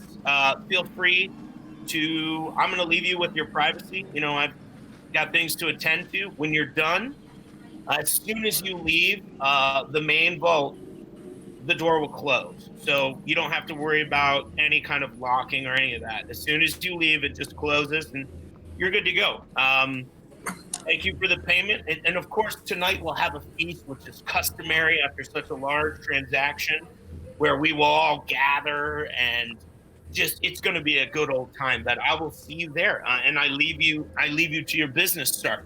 And he just kind of takes his beard and gives a little whoop, and then Thank you very much, Ironbeard. We appreciate your business. Yeah. And we appreciate yours. And he leaves.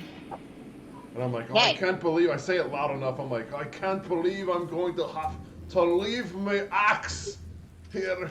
It's breaking me. Okay, sir. It's for the best. Keep it safe. It's safer here than with us. Yeah, so do you want to open up your Yes. your vault, Yeah. John? Oh, Yeah. click it open. You put your key in, you open it, the door's open, and it's probably a space that's about 10 by 10. Nothing on the floors, nothing on the walls, nothing on the ceiling, just it's a vault. Yeah, All right. and you can leave your I axe look at there, Artie. or do whatever you guys can, what your plan is. Okay, I look at Artie. We're in the right vault, right? Oh, he's like, yes, indubitably. Oh, he's like, so sorry. Okay. He's like, should I be whispering more? Just for right now. Hey, big guys, make sure no one can see me from out in the hall. The vault's closed. We're still in. Yeah, you guys are good to go.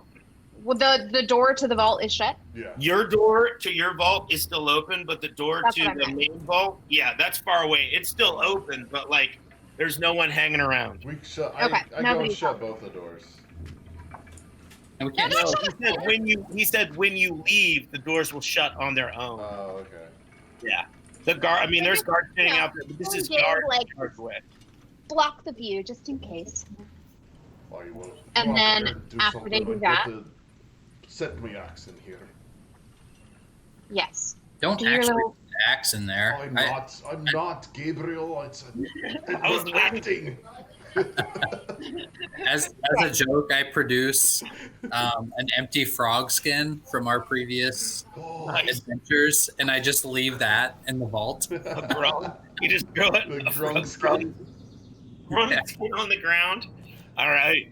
Breen Okay. says, wait. We're not actually leaving the axe? Oh, I'll let you guys explain that. And I cast Nice. Meld into Stone on myself. here's a Okay. little swamp water. He's gonna know. And I verify with Artie which Who is- wall I need. Yep. He shows you, and he's like, "It's that one. It's that one." And I step into the wall. Okay. Yeah. You step into the wall. It's a That's weird place. You're like, "Oh my!" And you move through it, and you kind of poke your face out on the other side, and there you see, pure and clean as day, is these 7. They look like small children's birthday cakes, glowing Titan stones in this vault, just in the other vault right there. Okay, I would like to check them and whatever surface they're sitting on for traps. Sure. Go ahead and do perception for me. Not investigation? Wait, what? Do one or the Yeah, other. perception. No, I want perception. Okay. Yeah, I was gonna say I have a feeling. While this is going on, I'm like, Gabriel, you haven't held it yet. It's perfectly balanced. Give it a twirl. 22. As soon as I hold it, a giant beard grows. What the hell? Yes, I love that. 22. But yeah, then I took it out. with your 22, yeah, you look around. There are no traps. Like this Okay. is I open my bag of holding and I just sweep them all in. okay. Yep, one after another, these Titan stones bloop, bloop, bloop, bloop, fall into your bag of holding. Now, Claire, I'm going to have you make a Constitution check for me because these stones have immense power and radiate energy that can hurt people if they're too close to them without the proper PPEs. So let's see. Constitution check or saving throw? Saving throw, yeah. Sorry. No, that's fine. Balls, shit, motherfucker. 7. Okay, so you, Claire, are going to take 10 points of damage that comes from this, and it is going to not, I mean, the points itself are not what hurts. It's the fact that it makes you feel like really lethargic, and you look sick. Like, you look like you've got the flu or like a wicked hangover, and you are sweating.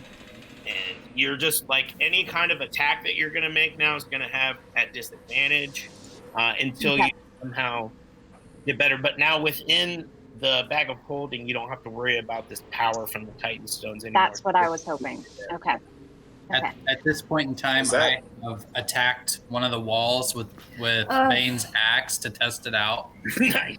Breen's like, stop it! Stop it! Okay. I grabbed the axe before he hits the wall with it. Like, Make sure it's not my wall. I don't know about that, Bane. So you hit the wall with your axe. Are you hitting the same wall that Claire is? No, I'm inside Bane's vault. With What was that? No, you're in the Titanstone vault. I was. Yeah, you're in the I'm asking if you went through the one that I walked through. If you're hitting the one that I walked through. Yeah. I'm just swinging it around and just like a little kid with a new sword and Okay. I just hit one of the walls at random. Right into the wall. Since All he's right. not attuned to it, it should fly back to my hand. Good. I like that, John. It will as soon as it hits the wall. So, Larry, make a stealth check for me real quick. Do I have disadvantage on that because I wear heavy armor? Absolutely. You have disadvantage. You're not even trying to hide anything. You're just hitting walls. I asked for a ring of intelligence and you... I asked for one. Oh, man. I got a natural 20 and... You wanted something horrible to happen, and I love that. Indeed, your axe hits the wall. With a 9? No. I got a nat 20 and a 9 because I had disadvantage, so I got 9. Oh, sorry. Okay. Okay, yeah. So the axe bounces off the wall, returns back to Bane's hand, and it is loud AF. Like, loud AF. And it echoes through the chamber. For right now, hold up real quick. Nothing has happened other than the noise. Yep. Do I hear it in the next vault? Yeah, it's that Okay. one. Shit, fuck! You're under attack! And do I need to recast Meld into Stone? Yes. Yep. Just I'm stop us. I'm like, I'm horrified. going I'm to- like, if you do that again, I'm gonna chop your bloody leg off. I cast It's the. already been chopped off. Oh, well, you're not getting it back then. Okay, I recast. Well, I was just gonna cast message to you and tell you like, it like, ignore it. It was Gabriel. Just ignore it. Not an emergency. That makes sense. Okay. Thank you. So do I have everything that I need in here, Justin, right? You do, yes. Is there anything else in the vault? No. Just those 7 Titanstone cake-shaped delights. Okay. Well, Well, finger. She's I will recast Meld into Stone on myself and walk back through the wall. Okay. Yep, you get packed through the wall, and the second you walk through, you can see Artie, and he's like, "Oh, you've got the sickness!" And he like runs up on you and just like jams something in your arm and injects it into you. He's like, "You should feel better now," and you feel that like like lethargy, that like horrible like just sleepy laziness that was about you go away. Whew. You are good to Artie, the sickness. Artie, that is a powerful healing potion. Where did you learn to do that? oh, tinkering throughout the decades. He's like, it only works for those who have the Titan Stone sickness. We'll have to talk about that. That sounds The man cool. who handles Titan Stones and builds a machine that's powered by Titan Stones. I know a thing or two about Titan Stones. Yes. Let's not say the word Titan Stones anymore for the next day. Done. He's writing all this down. Titan stone sickness. Yeah. All right. Now that Kathy's back, Gabe's like, yeah, let's peace out. what about the vaults? Do you think there's cool stuff in them? No. I can't cast it anymore. No. We're done. That ship has sailed. There's cool stuff into the next area that we travel to. I promise you. I can't get into any more vaults though. I can't walk through any more walls. Artie's gonna take us to a magical place. Right, yeah, that's true. We're changing the future. I hate magic. But Let's it's got there's swords and armor and fighting all the time. As I'm pushing him out. That's more like it. Guys, All right. guys, I'm still really nervous about not leaving the axe. Like, I don't think that's a good idea. Now there's what would be like throw the them back. personal little, what do you call it, vault. There's a knock at the door and they're like, we heard the noise, is everything okay? Yes. So I'm gonna step in Of real course. quick and like I'm gonna step in and be like, I apologize. I have this tick sometimes with my magic skills and so I'm gonna cast like minor illusion. I'm gonna like replicate the sound real quick of the axe hitting the wall and just be like, I'm sorry. It just happens sometimes when They're like, yeah, you look like you have a tick. All right, we're good. I just need a little more time. And what happened to the privacy that Ironbeard said? What do you He's give like, me some more time? I'm gonna. We thought something had happened to you. We're leaving now. Don't worry. And It's they all leave. good. It's a powerful Thank you so axe. much, sirs. Yeah, you yell at them as they leave, and they're like, all right, all right. Yeah, so I take the axe and I throw it into the bag of holding. Yeah, that's what I was just gonna say. All right, and you guys leave your vault? Yes. Okay, yeah, you leave Key the in vault. hand. Pardon? Key in hand. Key in hand. Okay, good. That's important. Yeah. And I put the bag of holding in my regular haversack. Okay. All right. I wonder if those glasses are gonna see through all that. Ironbeard is What? gone. He's gone. He It's left us. not an illusion. It's another dimension. That's true. That's what I'm true. counting on. This He's is not- true. All right. So yeah, you leave the vault, the door closes, and then you leave the main vault. The door behind you closes. You make your way past all these guards, and there's Ironbeard, and he's like, "Tonight we feast." I look at him. I'm like, friend, it's unbearable for me to sit here without my axe. I can't stand to be away from it and know that it's locked in there. I have to go. We have to go. I have to take my mind off it with other endeavors. So if you pardon me, we can't be attending the feast. There's much that I have to go ponder, and like staying here is just too much for me to handle right now. Okay. It is at this point when those two white swords run into the room, and they say, "Thieves! Thieves! They stole my rat!" What? The A rat? racist rat? Rat? Oh yeah, I wouldn't have stole your rat. I would have bloody smashed it, and I would have done it in front of you. Yep, and they're gonna be like, "You're thieves. Not only did you steal my rat, No one but took your rat. You're a you liar. stole my father's pocket watch." Ironbeard, these men are full of it. Hold on. And he's like, "I have proof. I had my father's pocket watch earlier, and now it is gone. We Where don't have did it. it go?" Earlier, It will happen no matter who stole it, buddy. You bloody told us to piss off when we were around you for 2 seconds. Like, that's when they took it, these thieves did. And we were the only ones in the bar. Whoa. Settle down. We'll get to the bottom of this, but no one is going anywhere. And he says, and he looks at his guards, and seal the gates. Gates are sealed. The golems move. The door closed. And we'll talk more about this at our feast.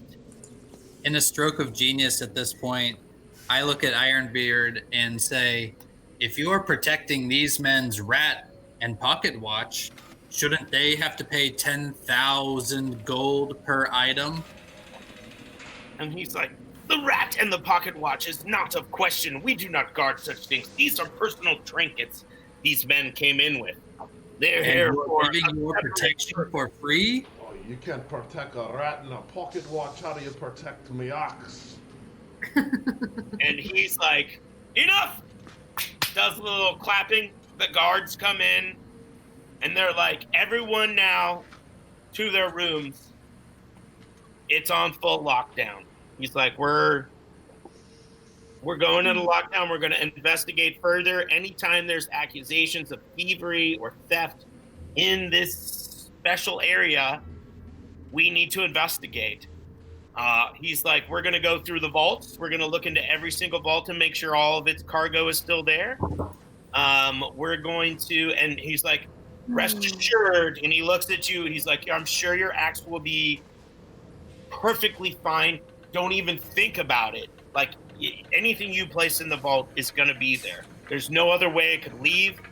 It's got to be there. Don't worry. In the morning, after we've conducted our investigation, we will convene and we'll see who the true culprit is. But you've just mentioned these are personal trinkets. These are not items worthy of the vault. What does this have to do with the vault? You're wasting your time. And how do you reckon you get into my vault without my key? And he's like, do you not have the key? I do. Do you not think that us wise dwarves who gave you the key to this vault, do you not think we have safety precautions and measures? Sir, we take everything here seriously. I agree to something. You'll note that if you were to perish, the items inside the vault go to us. So we have to have a way of opening it. I'm elbowing Kathini now. Like, I'm trying to get her attention, and I'm like, can't you just locate object that damn pocket watch so we can get out of here? That's a good point. Or that rat or something. I can't locate object. If you can do it. Want to do that? I don't want to do it. Are they like going to the vaults right this instant? No. This is something they're planning to do during the day. This is like what they're going to do. The guards are in. They've asked everyone to eventually go to their, you're being asked to go to your quarters. Yeah. I whisper back, that's a really good idea. Let's wait. Just like an hour. Okay. I just want to get all the shit off me. Yeah, okay. And then I'm gonna shoot some dagger eyes at Bane and be like, I told you should have left it in there. And Ironbeard is like, rest assured, friends, I'm not accusing you of anything. These people have made accusations, and we will get to the bottom of it. It's a simple precaution. And he calls to his blue-eyed, red-bearded daughter, and she's like, I'll take you to your quarters now, lords. And ladies. And ladies. And she does a little curtsy. Be on our way. I've had enough of this lying and sheeting, and It's okay, all my around lord. misdirection from all parties. You should all be ashamed of this. I start walking, but do I catch a glimpse of Duncan? Oh yeah, you see him chilling like in a corner, squatted, just doing right-handed curls, like ripping that thing up, sweating bullets. And I say, Bane, now's your chance. And I shove Bane in Duncan's direction. Like, I'm like, let's see a match. Really? Right now? Actually, that's great. Actually, that's great. I'm like, well, Because if we're all gonna sit here and make a, if everyone's if we're getting gonna all make a excited scene and paying about all attention of to this, that, here, I'm gonna give my key to Cathany, thank you. and I roll up my and sleeves. Duncan's like, well, I don't see why not. And all of the guards, even Ironbeard, they're like, Duncan! Duncan! Like chanting for this man. Okay. Sitting there like, you know, like little like T-Rex left arm, pew, pew, and like this giant right arm just like thrusting through things. He's kissing it as it goes. He's ready to go. So while all of the guards and everyone is paying attention to that, I'm like, okay, Breen, let's go. And I'm like, and I want to go dump the bag, not dump it, but like put the bag in our quarters. Okay. Guys, should we like leave one of us here?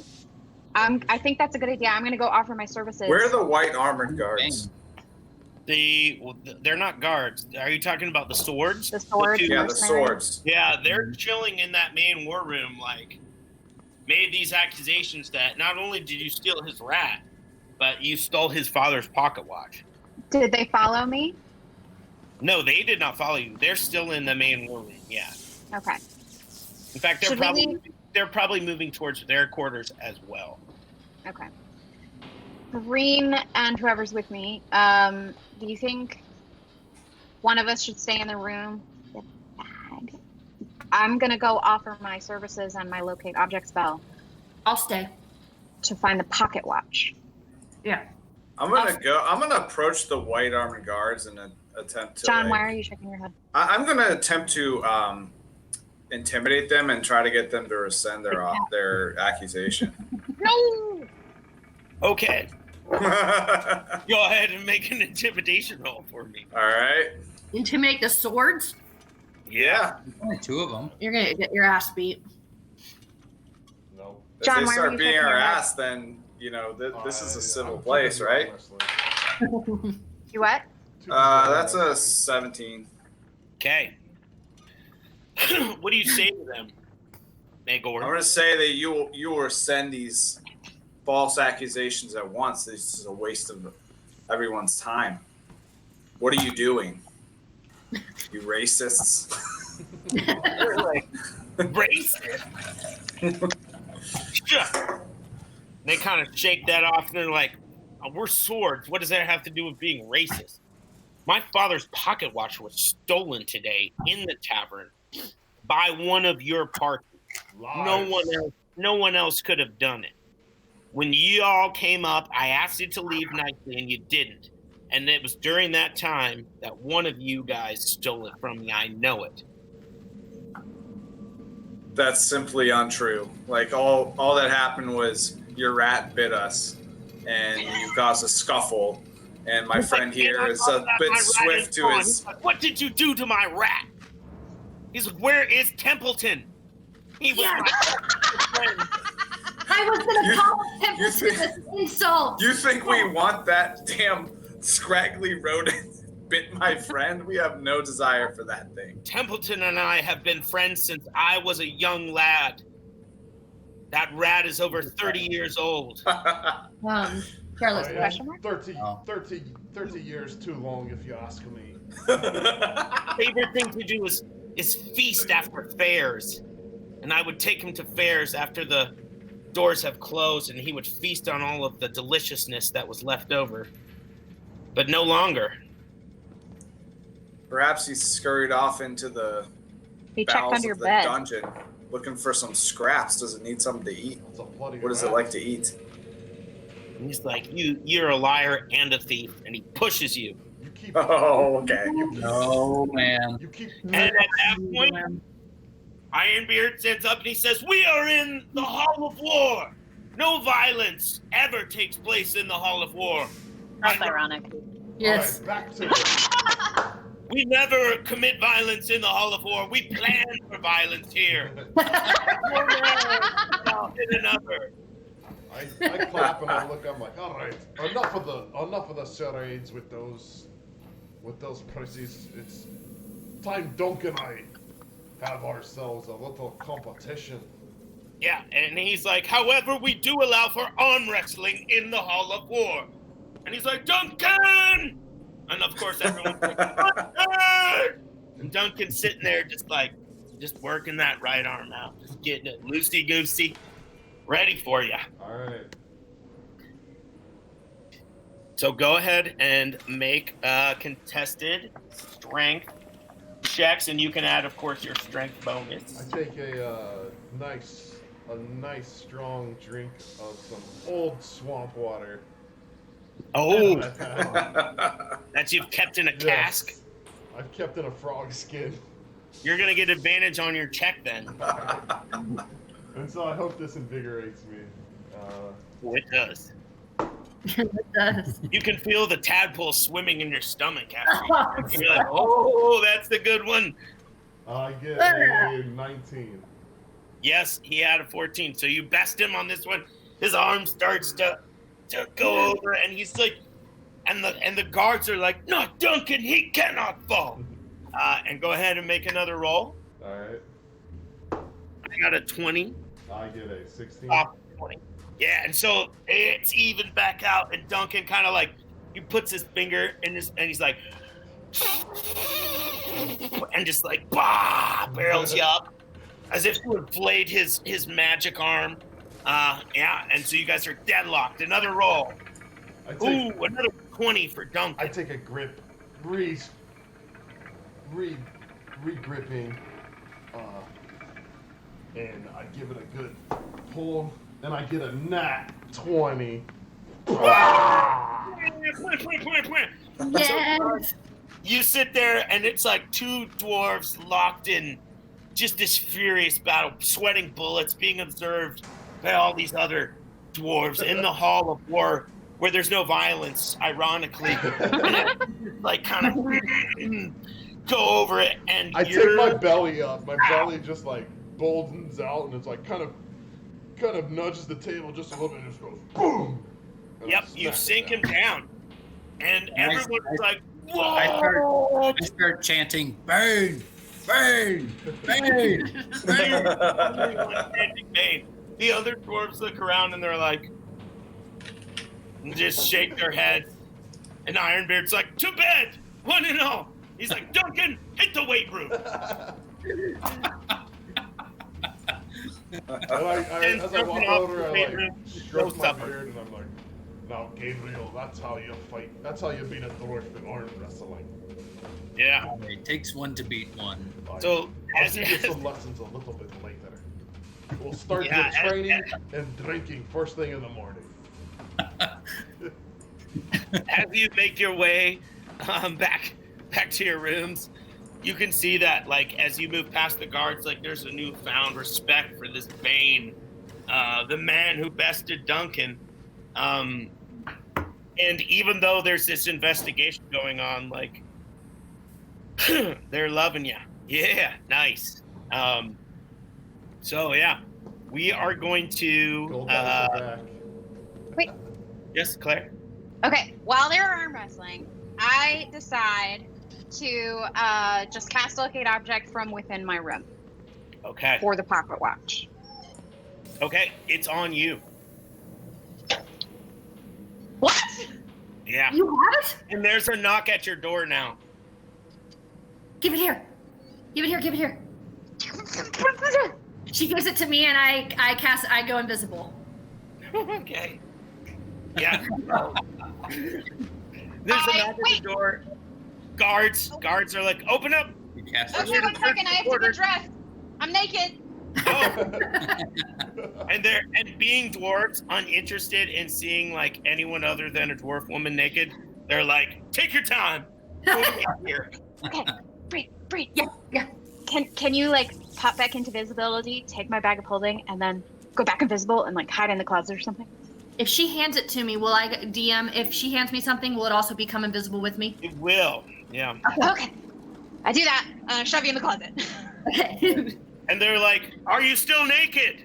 Oh, 1 second. And I kind of like undo a little bit of my armor really quick, and I open up the door, and I'm like, Yeah, they walk in. buttoning it back up. They're like, we're just here to take a look around. It's Ironbeard's orders. Just want to make sure that the rat and the pocket watch isn't here. Sure.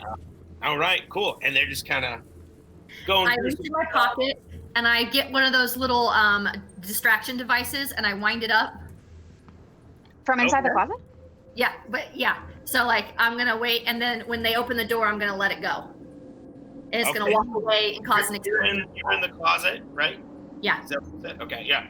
They're looking around and underneath the bed, checking out the drawers, and they open up the closet door. And I like let it go so that it can walk away. It's little. It's like the size of like it's bigger than, it's like a golf ball. So I'm like letting it walk, and then I push myself Out up into the hallway against the wall, like as far and as silently as I can, just so if they walk in the closet, they don't step on me. Yeah, they see this thing start to move across. This dwarf does, and he just stomps on it with his foot, and he's like, huh. We've had problems with those little buggies around here before. He's like, yep. He's like, it looks pretty good in here. And he Great, takes thank you. one that's kind of look into the closet. He's like, yep, all right. Well, we appreciate it, ma'am. We'll see you in the morning. Thank you, sir. Have a good rest of your day. Good luck. Yes, thank you. We'll catch those thieving thieves, and when we do, we'll probably skin them alive, boil them in a pot, roast them. Who knows? Very creative. She has to cover her mouth because she can't.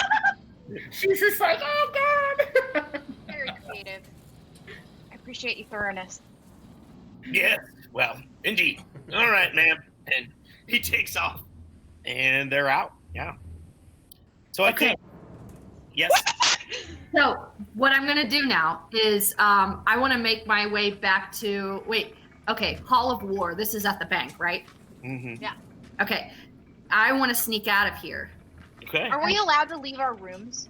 Well, I mean, like you shouldn't be seen leaving your rooms. Like you're supposed to stay in your quarters, but We're supposed to stay in our quarters. invisible. Yeah. So It's like a stay-at-home order. kind of. Yeah.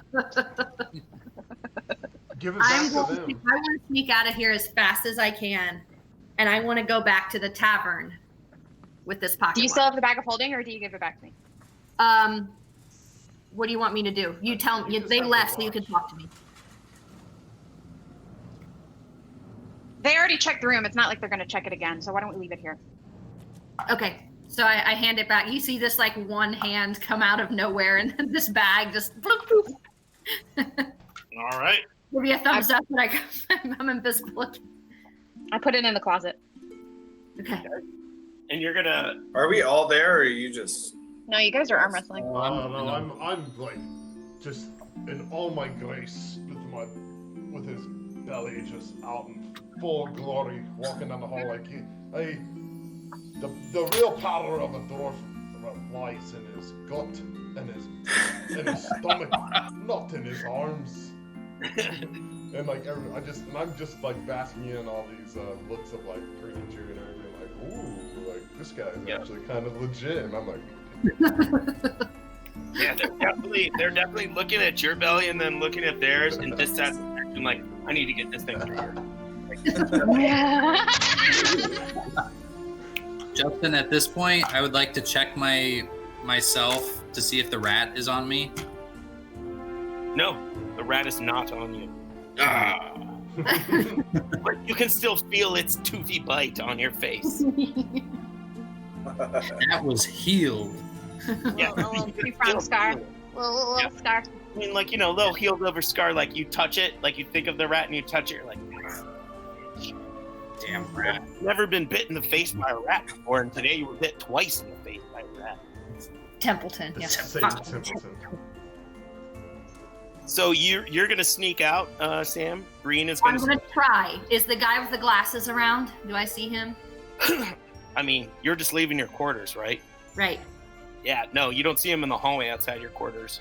Okay, and then I'm gonna slink to the exit, wherever that the door is. closes behind you, and like you can see a dwarven guard come out from around the corner, and he looks around, and then kind of just goes back to his post. Doesn't see you. So where are you gonna go now? I'd like to leave the bank. She wants to go to the The tavern. mountain? I think you're going to the tavern. Yeah, I want to go to the tavern. The tavern's in the mountain. So yeah, you The go. whole to mountain is bank. Yeah, you go to the tavern. There's not many people here. It's kind of like a odd hour for the tavern. You do, however, see that character in the corner who was drinking that tea and breathing in those fumes. And as soon as you walk in, he looks over at you and sees you, and you know that he sees you. So And I then- just go like this. And he goes back to his drink and just starts sipping on it. And all right, so then I'm gonna go over to, as quietly as I can, the table where that guy and his rat were last night. Is there anybody at that table now? Nope, there's no one at that table. Okay, I'm going to take the watch out of my pocket and I'm going to set it on the floor, not drop it. And then Okay. I'm going to sneak back out and I'm going to shoot another look at the guy who was looking at me before. Is he still looking at me? I mean, like, he's keeping to himself, but he still knows you're there. It's like, kind of like, as you make your way to that exit, like, kind of glances over at you. Okay, and then I just one more time I go, and then like, please, and then I leave. Okay. As you leave, you can hear a voice in your head, and he says, and this voice says, "Why should I not speak of you?" I sent a message back and said somebody tried to frame us for stealing that thing. I'm just putting it back. I know you didn't steal that thing, but I know what you carry, or what you did steal. You took the Titan Stone. I knew that. I guy sent was- another message. I said, can we talk tonight? Perhaps. Why should I not speak to Ironbeard? I sent another message back. Why would you want to? What do you want? I don't know. I did notice your friend when he walked in had a beautiful wand on him. It sparkled and shined. It looked like lollipops on a golden rod, and I would sure love that thing. That's what she said. That's what the Brennan, potion quite a master line. said. Dan, I know a man who would pay a pretty penny for that. I sent another message back. What's a sick man want with something like that? And he just cough. And you can kind of hear he does one of those coughs, and he's like, "Cards." Oh, sorry, that was just a cough. He's like, "Don't make me call them. I'll take the wand tomorrow in the morning. You will pass it to me, and I will say nothing. If you do not give me the wand, I will tell them what I have seen here today.